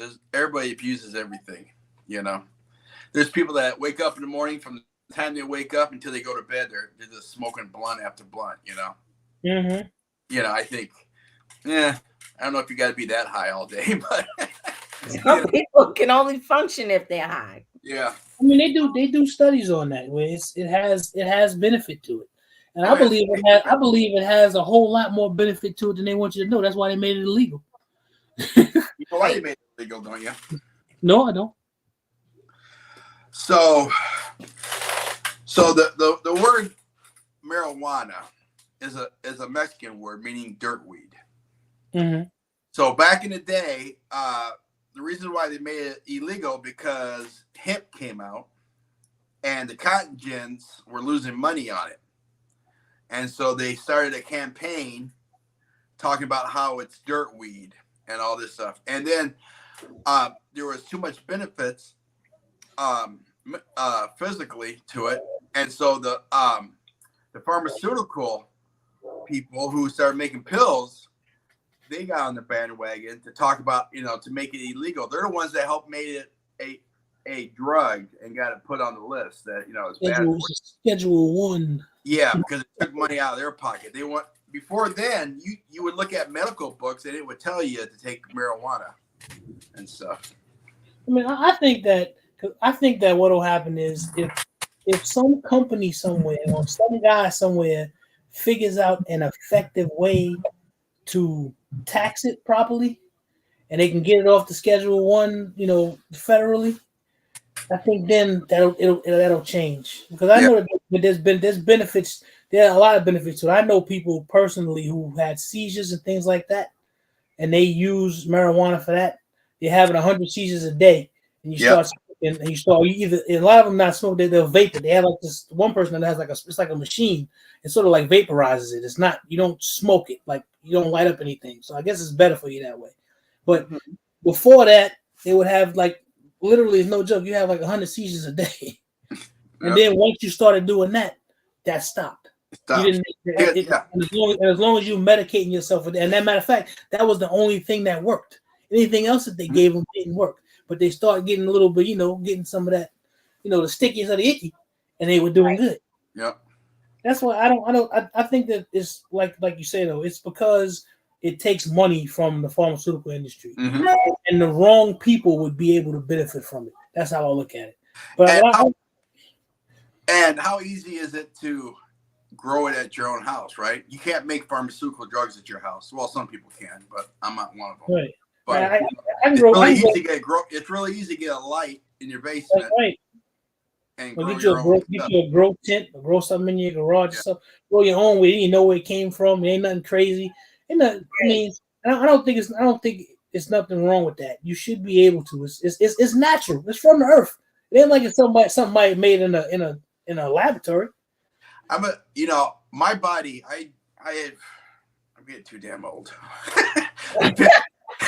I'm 51 years old, and I know midlife maybe, but I've done a lot of damage to my body. I did roofing for over 10 years and everything. I've done a lot of damage, and I can stand up and I can crack my knees over and over and over and over again. And I got a lot of back issues and stuff. If I take CBD oil with THC, I feel like I'm 20 years old. It does wonders for me. It's them cannabinoids, man. There's something about it. There's a whole science to it. It's what it does. It's what it does in your body. I mean, it does. It works. That's why, because I always believe anything that's really good for you, either they ban it or they make it so damn expensive so you can't get to it. It's like if I want to eat a good, healthy, raw diet, you know how much money I got to spend to do it? But if I want to go buy some bullshit and eat McDonald's and Burger King and all that, I can eat that shit every day and don't have to spend a damn dime, really. That's right. Get your big giant big go. Right. I can do that every day, and it's relatively inexpensive. But if I want to have a good raw diet, eat properly, and you're gonna pay for it. And most people can't afford that. Right. Yeah. And the CBD oil with the THC is the best, because there's CBD oil without the THC, but when they're both together, they react. They balance each other out. You get more. You get more of it. You know what I'm saying? You get more of the benefits because they each do different things. I mean, I think it should be. I think you legalize it. If you're gonna tax it, do whatever. But I just I know personally from people who have had different issues, different children, and that's what you gonna do. If it was Little Zach, if Little Zach was having 100 seizures a day, I'd do whatever the hell I had to. I have 5 pounds of that shit sitting in the house all the time, Exactly. just to make sure that he would be okay. I'd do whatever it is that I have to do. Sitting in jail now because they was giving their kids marijuana, and Right. CPS had to take that child out, and then And that's you know ridiculous. what I mean? That's ridiculous. You're doing what you need to do so that your child can function. Because Right. anybody who's having 100 seizures a day, if you had 10 seizures a day, you can't function that way. No, That's a miserable life. we all live stressful lives, right? Mhm. We all. It's just if you're a grown up, if you're a person, period. You have good days, you got bad days. We have stressful lives. Right. There's nothing different. So alcohol is legal. Alcohol is the only drug, if you ever detox off, that will kill you. Heroin won't kill you. Cocaine won't kill you.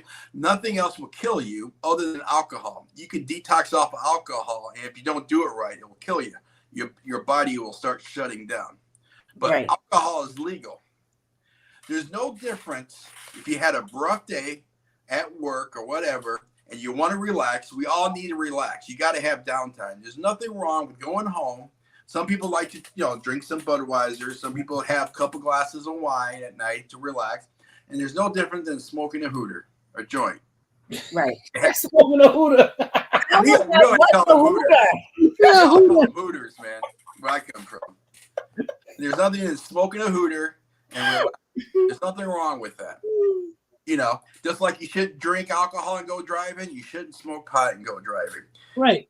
If I think you regulate alcohol, you should lock your guns up. If you're smoking dope, you should put your guns away. You should lock them. Because that's what I wanted them. I wanted them to do that here. In Ohio, I want them to do recreational. So if I want to go do something, I can. I don't have to go get a prescription or whatever. Because that's the one thing funny here about in Ohio. If I go to my doctor and I have chronic pain or something, I say, listen, I want to, because we got dispensaries here now. Medically, it's legal as long as I get a prescription. But as soon as I go do that, they're gonna tell me you can't. I lose my concealed carry. I can't have my permit no more. Now, if it was recreational, nobody would know. I don't need a prescription. I just go somewhere and grab me something and do what I want to do. Yeah. Well, we have one here in Thomasville. But the one good thing about Ohio now, even though it's ridiculous that you use your license to carry a gun, but at least you have constitutional carry, so that shouldn't affect that. Yeah, that's true, but I want to be able to travel. But you want your license. You want your card. Exactly. Right. Exactly. So and that's the thing, because I could go. I'm pretty sure I could get a card if I wanted to. Well, yeah. But my thing is, I don't want to lose my 2A rights. Every time I do this, it hurts. And believe me, I'm always pointing at stuff for my kid to do. So go do that. Go do this. I gotta give you a card. No, like I got bad knees. My knees hurt. Stuff like that. It would help. And I always say the only thing good about Michigan is I live right next to it. It's 15 minutes down the road. You say you're gonna go roll them off some Hooters. Right. Give me some of those pre-rolled Hooters. Yeah, I don't think it's. Honestly, I've never thought that there was anything wrong with that. My thing first, it's a plant that grows from the earth. That's right. It's nothing nobody made in the laboratory. It's a natural occurring thing that you can take and you can use or whatever, And I always I'm funny when it comes to drug use and stuff. I know that there are illicit things that happen with it, and I know that there are things that can happen because of it. Right. But I also have this thing with me where if a person wants to get high, I think it's their decision. That's right. I just do. I think it's their decision if they want it. Whatever it is. As long as you're not out robbing and stealing and hurting folks, I think it's on you. Because there are certain places, there are certain countries that have made stuff legal, and they do certain things to mitigate that whole thing around somebody going and knocking somebody in the head and having to steal to do things. They made it legal, but then they created conditions around it. So you never be able to get rid of the illicit stuff that comes with it totally, but you can do something to try to make it work. So I mean, I think if that's what you want to do, I don't care if you want to do cocaine, if you want to do heroin, whatever the hell you want to do. That's your business. As long as you ain't out trying to hurt somebody, that's when it becomes a problem. And the thing is it's not a typical. When it comes to marijuana, it's not a certain class of people that does it. It's so well spread out and diverse. It's not like I'm going to stereotype for a second, but it used to be back in the day. If you see somebody that like reggae music and stuff, you're like, oh, he's a pot smoker, right? But that's not. I mean, and today you can see a good old boy in a pickup truck with his flannel shirt with the sleeves cut off with a mullet, and he's toking on one himself. You know what I'm saying? It's everybody. Yeah, man, I know soccer moms and people you would never think. I had a person tell me one time how they smoke weed, and I was like, "What?" Like, yeah, me and my husband do it all the time. Shocked the hell out of me. And I'm like, really? Yeah, if you want to smoke, come on over and smoke. I'm like, well, because I just it's not something that I do. I don't smoke like that. But if I can have it some other kind of way, some gummies or some edibles or something, it's different. I don't I used to smoke cigarettes, so I don't smoke anymore. It shocked me. Myself. Yeah, it shocked me when she said that to me. Like, yeah, we smoke. I'm like, okay. It's because it shouldn't be something that the whole reefer madness. There's an old video that they made back in the day called Reefer Madness. How weed was gonna make you go crazy. It's in black and white. It's hilarious when you watch it. It's called Reefer Madness. Yeah, well, back in the day, it was if you smoke reefer, all the jazz players and Yeah, it was trendy. It was trendy among the musicians because it's supposed to it expand your mind, expand your consciousness. Yeah, because you're out there, you're more open to things, and you can hear stuff and things. That's what they would do. I smoked weed once for 10 years. This guy. Yeah, I don't see anything wrong with it. I never have. I've never seen it because they used to try to hide it though. I remember there was always a group of my cousins who any family function we were, they would always go sneak off. It was always these same 3 or 4 cousins always go sneak off somewhere, and everybody come back happy. Yeah, right. They was all out, out smoking some Hooters. Those Hooters, man. Back all mellow. Yeah, I don't see. And then they say some people say it's a gateway drug. Some people say you can get addicted to it, but then there's other ones say that you don't get addicted. I don't know, but I think it's an individual's choice. If I want to have some weed, that's on me. So I'm gonna get real personal here for a second, and a lot of people know about this about me, but I don't care. This is, as far as I'm concerned, this is public information. This is something I did. And it helped me in my journey of life, Mm-hmm. So I have over 25 years. I haven't touched alcohol because I became so good at it. I had to retire. Congratulations, man! 25 years sober. Yeah, I mean, I was an alcoholic, and then I started snorting cocaine, started smoking crack, started doing all that stuff. You know what I'm saying? And it's been 25 years since I touched that stuff. So, quote unquote, sobriety. Even though it's been 25 years, if I would go to the liquor store and buy a beer right now, if I would drink that beer, I know I'd be back to the races. You know what I'm saying? Mm-hmm. There's no doubt in my mind. Mm-hmm. But I can go to Michigan, I can get a gummy, I can get smoke a hoot or whatever. Mm-hmm. Not a problem. That one thing is not going to lead to me drinking alcohol, me snorting cocaine, me doing whatever. Right. It's totally different. It affects you differently. Yeah. That's a big accomplishment, man. I'm about to call you by your real name, man. I was like, that's a big accomplishment. I'm going to call you by your real name.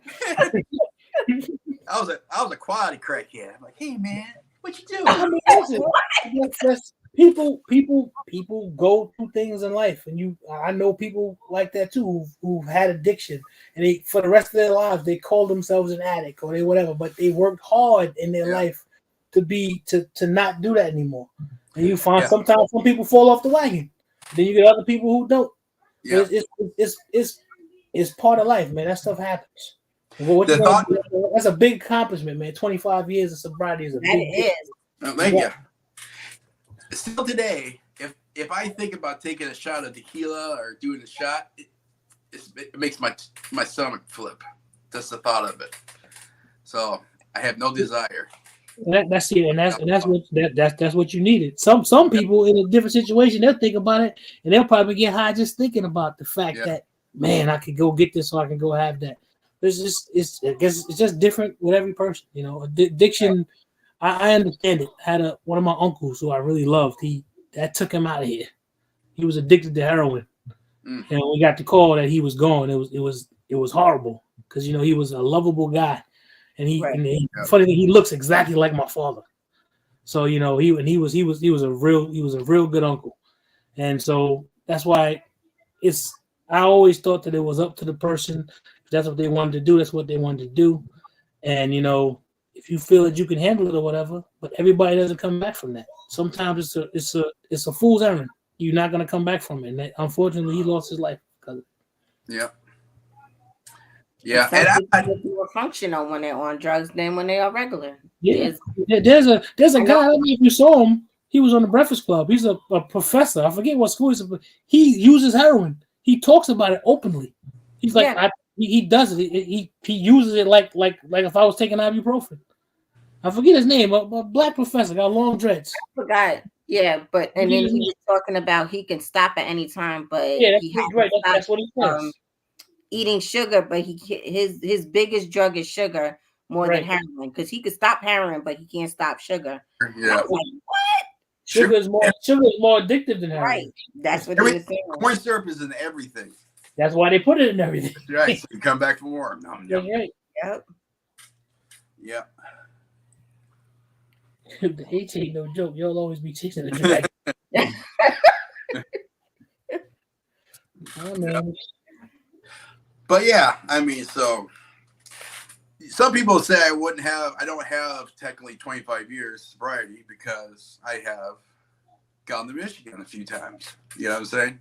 Mm-hmm. But like I said, the two things, as far as I'm concerned, the two things have absolutely nothing to do with each other. I get health benefits from them. And that's the thing too. I don't know, because I can go out right now. I can go out and buy me a gallon or whatever it is that I like to drink and get pissy drunk. And everything will be fine as long as I'm not driving or somewhere. But if I go somewhere and get me a Dove sack and decide I'm gonna, toke it up and get nice and high and be feeling good and seeing all types of shit, and then it's a problem. I don't get it. Yeah. I've been high before and I've been drunk before, and being high is a lot better than being drunk. I'll just tell you. You ain't waking up with the hangover. You ain't waking up with the hot pipes. Right. In the toilet bowl. Right. You're not waking up with a coyote arm. Coyote arm? What the hell is that? You know what coyote arm is? What's coyote arm? Coyote, that's off of Living Colors. That's when you go out and you get drunk and you wake up next morning, because you always go to bed with a 10, but you always wake up with a 1. And the coyote, and she's always laying on your arm. And the coyote arm, you unattach it, and then you fly out of bed. You see that. Oh man. Oh my goodness. Mm-mm. Yeah, they'll just get off of Living Colors. Living Colors. You never met an angry smoker. Most of the people I do know that smoke, they don't be angry. No, there's some people that will take a drink of alcohol and turn into an instant asshole. Right. Agree. I have never seen anybody smoke pot and turn into an instant asshole. Nah, man, you get high and you be feeling good. You're like too far back in the chair and you just enjoying life. You're like, I'm too mellow to get upset. Hey man, I think your house is on fire. Okay, man, just go put that out for me. Right, exactly. The fire extinguisher's over there. Right over there, man. Light up, man. Can you give me some hot pockets? But there's too many benefits when it comes to marijuana. Like you said, there's children, and there are doctors and scientists that have done major studies on marijuana, and it's proving that it has so much benefits health-wise. Right. It's natural, man. It came from the earth. God put it here for you and me. It's natural. It's. I mean, you have people who have done stuff to it. They'll crossbreed stuff and make all different type of strains and things like that. They do stuff like that. They do stuff like that to make it a lot stronger. Yeah. You want to grow your own regular Reggie in your backyard? Go grow you some. Yeah. Mm-hmm. I don't mess with it, like Cheech and Chong. Everybody knows who Cheech and Chong is, I think. Maybe Alex's generation don't know who they are, but our generation does. Yeah, I know what Cheech and Chong is. Nobody's going to know Cheech and Chong. Like they say, the stuff they had back in the 60s and the stuff they have today are two different beasts. Right. And it doesn't take as much. Mm-mm. That's something I don't know. I got gummies in the safe. My nephew gave me. Yeah. Yo, Vi, you know a lot of words. Mm-hmm. Doing some good. Right. He got 15 pounds in the basement. You know he do. Talk about it's in my survival bag. Nothing but some sweet stinky weed. You need to make sure you don't put the skunk weed in your bag. That way, if you're out in the woods, somebody just think it's a skunk. Hey, Outcast. What up, Outcast? Oh, it's been a while. It's been a while since I had any type of weed, edibles or anything. Your arm was hurt. I know. I should make a trip to Thomasville. Need a gummy. Yeah. If I do it, I like it in the CBD oil, or I like gummies. I don't like to smoke. Okay. Like Zach, I used to smoke cigarettes and then I quit. Yeah, I don't like every once in a while I decide in my mind that I want to have a cigar. It's just something that I do, and I regret it for like 2 weeks. I'll be tasting the dip. I don't care how much I brush my teeth, how much for 2 weeks cigars. I'm tasting the damn thing, man. I love cigars. I do. I hate cigarettes, but I love cigars. I like a nice cigar. Man, I used to smoke Newports, boy. I always have a Newport. Yeah. Gotta get your tap it. Yeah, box. Box. Did you do the lucky cigarette? The first cigarette you grabbed? You turn it over? Yeah. That's the last one you smoked? That's old school, man. Yeah. That's how I learned when I was in high school. And like, this is how you gotta do it. I was smoking. I had a girlfriend at the time who smoked, and she left me with I was smoking Newports. The only reason I stopped is because I got sick one time when I was in the house for like I don't know how long, and I couldn't smoke at my parents' house, so I went cold turkey. That was 20-something years ago. That's what I did. I went cold turkey. I went to the store, bought a big bag of hard candy, and I came home. And I told everybody, get the hell away from me. And that was one of the worst things I ever quit. It was Patrick. Quitting drinking and smoking crack was a lot more easier than I ain't gonna hear no shit funnier than that. That's the funniest thing I heard today. I ain't gonna hear nothing funnier. Hey, Patrick, Irish. Drinking and smoking crack was easy. Yo. Cigarettes? Oh my. Yeah, when I started smoking, cigarettes were 95 cents a pack. Whew, that was a long time ago. Yeah. Yeah, we back in New York is when I used to smoke. We used to go get Lucy's all the time. If you couldn't get a pack of cigarettes, you'll get some Lucy's. Get 25 cents, get you a Lucy. Lucy, yeah.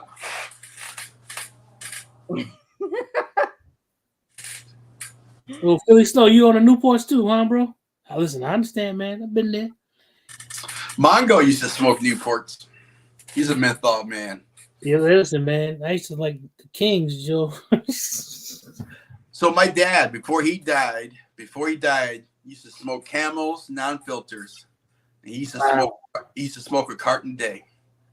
A carton a day? A carton a day. He'd wake up in the morning and until he opened his eyes, until he closed his eyes, he'd do this every he never let the cigarette go out. He always had another one. What? Yeah. That's crazy. It was. And I get on Billy. I feel like Billy smokes every hour on an hour. Me and him go back and forth about it. But Need some yeah. Montego. Need some But you know what? Montego, the light green joints. So my dad died from asbestos in the mills. So I think he knew he had it, so I don't think he just didn't care anymore. He's like, I got lung cancer anyways. I'm gonna die from it. So he was just. Well, he got it from asbestos. Did he used to work around it, or? Yeah, it was a millwright. He Okay. worked in all the mills. Oh. Okay. He worked in all that nasty stuff. I guess he figured, what the hell is gonna kill me anyway? I might as well just keep enjoying it. That's right. As long as he had his old Milwaukee and he had his Camel non-filter, his life was good. Listen. Nope. Every time Billy be like, "Oh, you going to the store? Can you give me a pack?" And nah, I'm not buying your drugs. Buy your own drugs. Man, I don't know how people can afford it. I don't know how people can afford it. I'm not buying your drugs. They're like what, $9 a pack here? $8? Nah, not if you get the right ones, it don't cost those $9 a pack. Billy, I think Billy cigarettes are like $3. You gotta get the Montegos, the light green down in the corner on the left hand side. When I was a teenager, my dad used to let me smoke, and in school, my dad wrote me a note so I could smoke at school, because where I went to school, we had a smoking section at lunchtime. As long as you had a parent, you can go out at lunchtime and smoke. Wow. So when my dad was working, he'd go every week. He'd buy me a carton of Marlboros, and he'd get himself a carton of Camels. And then when work got slow, the Marlboros and the Camels turned into the generic yellow packs, where it said yellow pack, it said filtered cigarettes.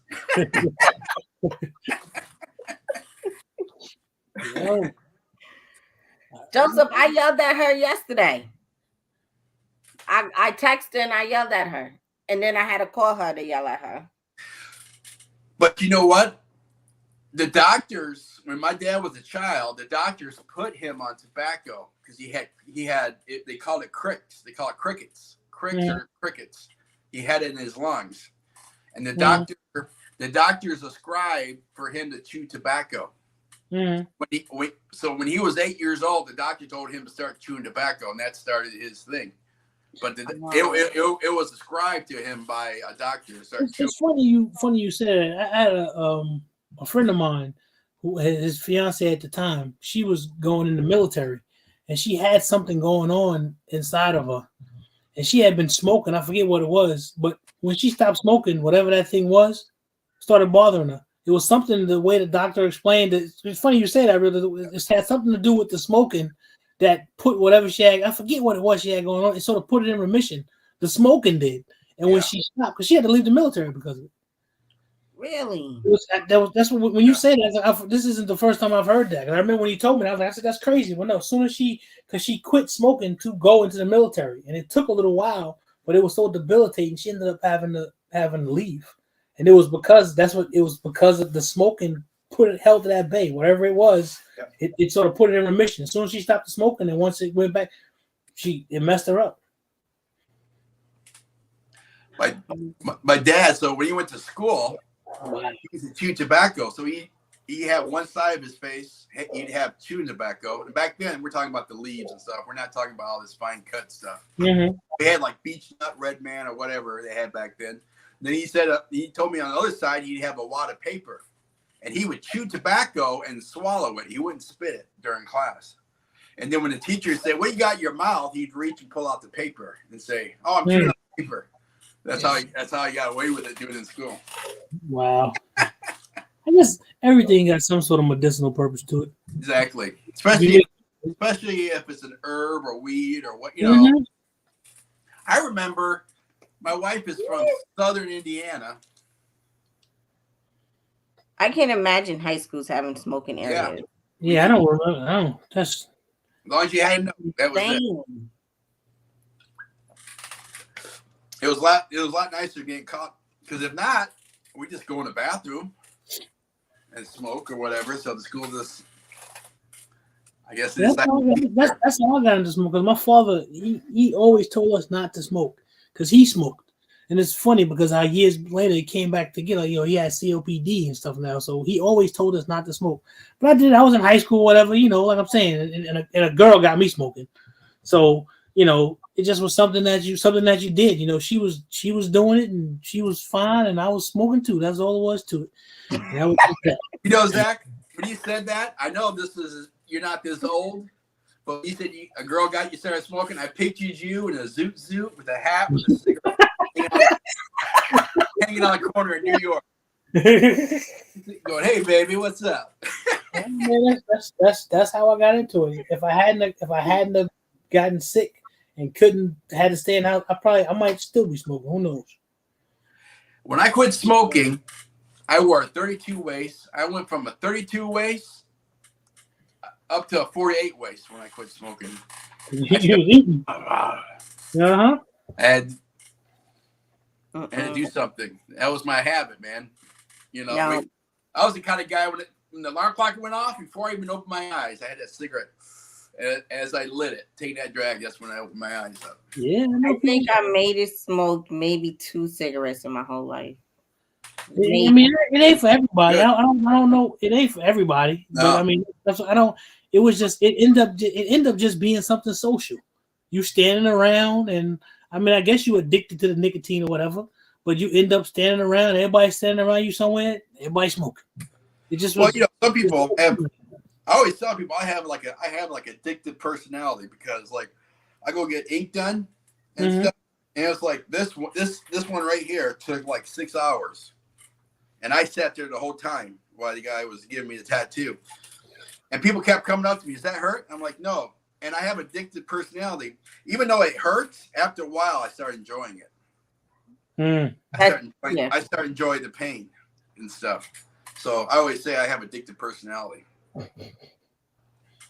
Yeah, man, it is, man. We all have them little different vices in life and things that you want. It's true. Some people is cigarettes. Some people is Coke and Pepsi. Yeah. Oh yeah. Some people is Dr. Pepper. Yeah, Dr. Pepper and Twizzlers.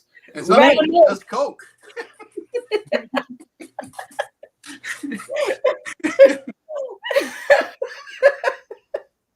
You want more tattoos? I'm scared to get a tattoo. Not because I think it'll hurt. Not because I think it'll hurt. Because I don't want to ever look down on it and be like, I don't want it no more. Well, yeah. That's why. I don't ever want to look and be like, man, I don't want this shit no more. And then I can't. In order to get rid of it, I had to go get some sort of laser shit that costs way too much. That's why I don't. Because I was gonna get a tattoo many times. And I just was like, nah. If I look at it and I don't want it anymore, I'll be mad as hell. Yeah, you gotta put somewhere you can put a T-shirt over it or whatever. Mentos, you too. Mentos got you. Do the Dr. Pepper also?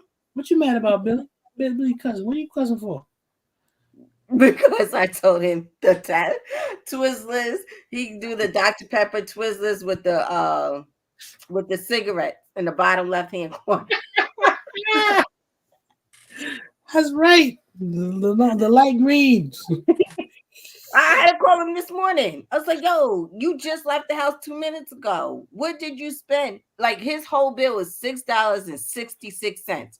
Whatever you bought for $6.66, you need to go return that shit. He's like, oh, just my Dr. Pepper and cigarettes. Well, go return to both of them shit. For $6.66. Yeah. You should have added something else to that bill. I always said, but I didn't do it because I was going bald at an early age. I was getting in the bars when I was 16 because I was going bald and I could grow a beard. And so they didn't think a 16-year-old would have a receding hairline and a full beard. But I always said when I went bald, I was going to get a tattoo on my head of a little guy with a lawnmower pushing it. I'm so glad you didn't. I didn't do it. You say you drink 2 cans of Dr. Pepper a day. Mentos does. Say drinks a couple cans. I knew a teacher like that, man. When I was in middle school, every day he had a cup of coffee and a can of Coke. Every single morning when you saw him, that was his thing. He had a cup of coffee and a can of Coke. every Yo, I morning. can imagine how like his heart was racing. But he talked kind of fast. But he was like a stylist kind of girl because he had a Jerry curl. He always had on a bad suit, a bell bottom suit. This is when I was in middle school all the time. But he was always, always fresh for the time. But every morning you saw that dude, he had a can of Coke and a cup of coffee every day. Cool dude too. Now I gotta have my coffee. I wake up in the morning, I go upstairs, I get my coffee going, and then I go back downstairs. I got my own chair, and then me and Tank hang out and drink my coffee. I'm like, this is my quiet time. Don't talk to me. Don't. I never been into the coffee like that. I love coffee. Oh, I it got never, I just never. It wasn't one of those things. Like I know people who like, listen, you can't talk to them in the morning before they had their first cup of coffee. You can talk to me. I just want to call. I had certain people I'll call in the morning, and they're like, "Man, you could tell me you had your cup of coffee yet?" Like, no, but yeah, I'll call you back in a couple of hours. Yeah. Yeah, some people are like that. I'm like that. I'll be out there getting my coffee. My wife be talking to me. I just look at her, and she's like, "Oh, you haven't had your coffee?" I'm like, "Yeah, I can't." You used to do Monsters every day. Oh yeah, I used to get. Oh my God, when he was in New York, he used to drink Monsters. Don't they got bull piss in it or something? Girl, probably that's what gets everybody worked up. He used to do it to me. I don't do the Monsters. I don't do those shots. I don't do none of that stuff. I just want my coffee. Yeah, I don't like. I've taken a 5-hour energy before, but yeah, I've never had a Red Bull. I've never had a Monster. I've just haven't. Now I take some B12. I'm just gonna put that out there. The Red Bulls, that don't do nothing for me. Snorting cocaine and smoking crack, that does something for me. Red Bull, not so much. It doesn't really do anything for me. A Red Bull I can enjoy if we're driving long distance, then I would drink Red Bull. Well, that's why I take a 5-hour energy. I don't drink the Red Bull or anything here. He said cocaine and crack. I give you wings. That's right, you will. You'll be flying.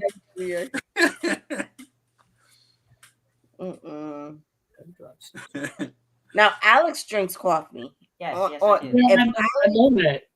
Yeah, if Alex don't have his coffee, me and him are fighting. Uh-oh. Alex is one of those people, he has to have coffee. If he doesn't have coffee, it's just you're too young for that. Yeah. In a Hispanic household, they drink coffee. You see, that's for you, that's cultural. Yeah, it's cultural. Right. That's a cultural thing. I know a guy who I used to work with. His name was, this is his real name. His name was Archangel Ralphie Salcedo. That was his name. You don't get more Puerto Rican than that. He was from the Bronx. And every night when Ralphie would come in, he would have him a big can of Bustelo. He always brought it with him every night, and he would take it and dump it in a cup.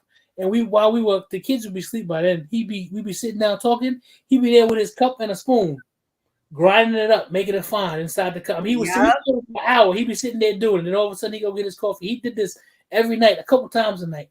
That was his thing. And he was the Puerto Rican cat that I knew from the Bronx that I worked with. And he had to have his Bustelo all the time. Bought it with him. Hey, resilient dad and Farmer V. But yeah, that stuff is addicting.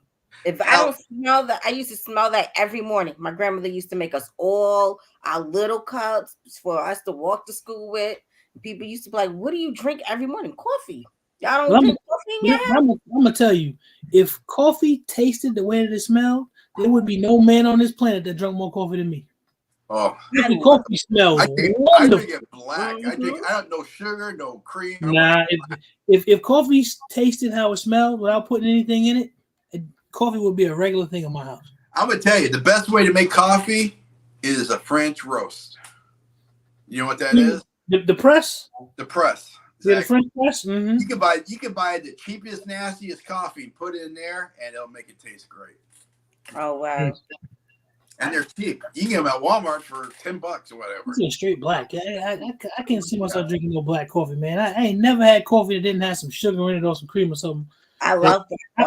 I'm sweet enough. I don't need to add anymore. I've tried black coffee, man. It tastes like. If I drink it, Ooh, that's a little bitter. I just dipped my pinky in there a little bit, and it's all good. Nah, man, you fan of black coffee. Black coffee, that's not good. Yeah, I like cold black coffee. I like to just put it in See. the fridge. Oh, and you drink he likes it. after I Right. hate cold coffee. I hate iced coffee. Ooh. Oh no, I'll drink some iced coffee. I Now, I can't will do have some iced coffee. I like iced coffee. It's really good. I gotta have hot coffee. I got- love cold coffee. My tea gotta be cold. My coffee's gotta be hot. Oh, I No. can't have cold tea. Oh, That's nasty. no, cold tea. I got Hot mine. tea, cold You coffee. don't like iced tea? Oh, No, I like hell iced no. tea. That's different. No, I hate iced You tea. live in Georgia and you don't like Southern tea? Right. No, nope. I love iced tea, but when it's here, hold up. I Nope. gotta show you which coffee I'm talking They were about. like, "Do you want your Coke?" No, I want Sprite. I don't want Coke. I don't want Pepsi. No Dr. Pepper. Give me my Oh, Sprite Like, or water with coffee- lemon. I mean, not coffee. Mm. Tea like this in a packet. It's so good warm instead of sweet tea, which is I can't even call it tea. But you like the regular sweet tea. Like you don't like the flavored sweet teas, really. no. No, he just likes the thing. Monique Mhm. said, "Cold anything is nasty." Monique. You don't like You gotta have cold coffee is the way to go. Hot coffee. You know, it took me a while, but I prefer it this way. I've always loved Southern tea. And then when I cut the sugar out of my diet because I became type 2 diabetic, Mhm. I drink iced tea all the time now, but it's just tea, no sugar. I may squirt a little lemon in it, and I think it's the greatest thing in the world. I can do that. I can do that a little bit because Yeah. it depends on the tea too. I can do that a little bit, Yeah. but You be- usually I gotta put a little something in there. You'll be surprised if you cut sugar out of your life, how your taste buds change. Because Oh, yeah. before I used to eat sweets all the time. Now I like hot stuff. I like spicy Mhm. stuff now. Mm-hmm. No, I only like spicy stuff. I don't like sweet stuff like that. Right, Erica. I saw you on there. I wanted to come. I never get on with you, so I wanted to come with you there. But it's live tonight too, so it'll be a long I night. tonight. know. Yep. Right. I don't mind. I I'll don't, be, this I'll be watching. this helps me decompress. You know what's I'm good? going to get something to eat, and I'll see everybody in a little while. I'll see y'all in a bit. Oh, you gotta take your nap. Go for your nap. I know, ain't no nap. I'm just gonna go have me a little something to eat and talk to my wife for a little bit, and then I'll see y'all later. Oh, Then tell it'll be everybody 8 say hi. I will. All right, y'all. All Peace. right. Peace. Jovi, this is traditional medicine. Like we don't take medicine, so I buy different teas, and that's what we do. We just drink. Hey, shifting some soil, how are you? We drink different teas in order. We got like Breathe Easy, and this one I like a lot, especially during that allergy season, because the pollen here is ridiculous. So yeah, I'm surprised my nose didn't bleed. Virginia Bush, that's what we mix it with. The green tea, and like one of these. I love it. It makes me feel good. It makes me tea itself. I love drinking tea when I'm sick anyway. It opens you up, don't it? Yeah. Like you're all stuffy. Mm-hmm. You was trying to kill me. I didn't know that. Yeah, yeah, Trying to Urban. kill me. It is. I was sick. Oh, he was. And you didn't want to tell me this? You know we I have didn't tea. know. Where's the Urban. honey? Urban, it is a medicated tea. And, She trying to kill me, y'all. and it doesn't have like the ingredients and stuff is not much to it. At all. I love it. That's why you gotta be on your game, Alex. Oh, you You gotta try. be on your game, man. They're trying to kill you. He knows I have to keep teas in here in the house. You haven't been to the store, so I Oh, don't that's know. true. That's true. I don't know if you forgot some tea. We still got herbal tea in there. And I do gotta go to the store. Oh, it's Right actually says tapping. traditional medicine. Ginger. My grandmother used to boil ginger and lemon. Ooh, have you ever Oh, eaten ginger raw? Mhm. raw ginger. Yeah, It tastes that so helps. good. That helps clear It your tastes nostrils. like spicy, but it tastes so good. Urban, Put he it in thinks some I'm soup. trying to kill him. Yeah, because he didn't want to give you this traditional medicine. Breathe easy. That's for the grown-ups, Alex. Right.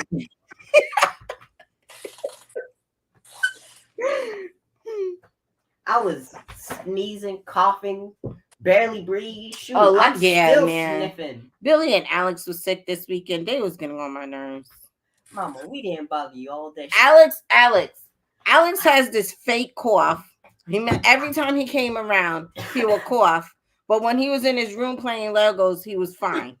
No, I was still coughing. Billy over here, I don't even know what was wrong with Billy, but Yeah, he was just like halfway dead on the bed. And I just was like, I'm just staying in the living room. Everybody just stay in their room, away from me. Let me know what you want, and I'll bring it to you. And then they both like, why are you not speaking to us? I'm speaking to you just from a distance. I don't want to get sick. That's I right. had to call in my room so we could bond. So we can buy. Right. I was lonely. I can't be in a room alone. I gotta have somebody. Mm-mm. You didn't take one of the dogs with you, Alex? No, I can't have them. They pee everywhere. No, you have Legos everywhere. No, I cleaned them up. My room is clean now. Also, I Right. took over my brother's bed. So now he has a big bed. And I have the bed next to the window. Oh, Felicia, learn how to make your own teas and stuff. All you need is flowers. A whole bunch Flowers. of flowers there. Like, yeah, Flowers. you just, my biggest thing is like just ginger, lemon, mint. Mint is I love mint in my tea, like, grinding it down or even just like mashing it up and boiling it. It's really good. Yeah, look, all you need There's is there's I know Amazon has some books on there where you can get, and they give you different like ingredients to make your own teas and stuff. When you talk about the mint and like peppermint, peppermint candy and stuff was originally made for upset stomachs. That's what. So it's ginger ale. Yeah. Mm-hmm. Yeah. Yep. And what was it? Dr. Pepper was originally made to get people off of heroin. Really? Yeah. Billy, do you have something you need to tell me? Because you drink a lot of Dr. Pepper. I'm just saying. Gotta have Real deal just told your secret.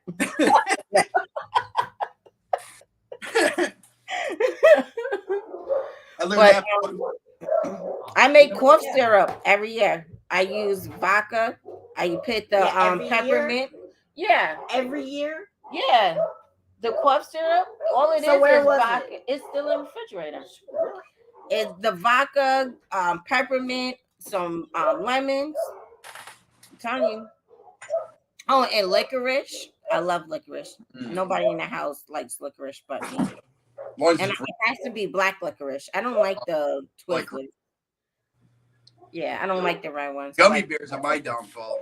I love gummy bears. I'm gonna have some gummy bears for you when you come down to Thomasville. Some gummies. Yeah.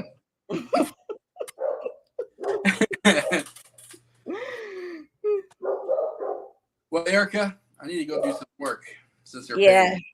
The old man is home, so I gotta start cooking. Thank you, everybody. Thank you, Real Deal, as always, being part of my co-host. Love it. Love being on your show. And Javad in the chats. You and Javad really need to come up with this channel. Mr. Know-It-All's channel. That's what you said. I hope I don't come off like that. I don't try to. No, I'm just kidding. I'm just teasing. Gummy bears are addictive. They are, Felicia, they're good for you.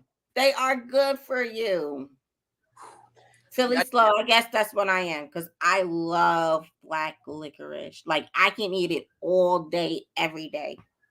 It's that's what bad. I used to keep a big giant bag of gummy bears, and every time I'd walk through the house, I'd grab a handful. Or walk through the room and grab a handful. Man. All right, guys, I gotta go. Thank you once again. I appreciate you guys. We will see you Saturday on Urban's channel at 8 o'clock, or Gina versus Gina on Friday for Frugal Fridays. That's at 8 o'clock, I believe. And Urban's 8 o'clock in the morning. Gina's at, I believe, 8 o'clock at night. And my five family will be Mondays. So I see you guys later. I appreciate Peace y'all. out. She tried to kill but save me, y'all. Ain't no Save me.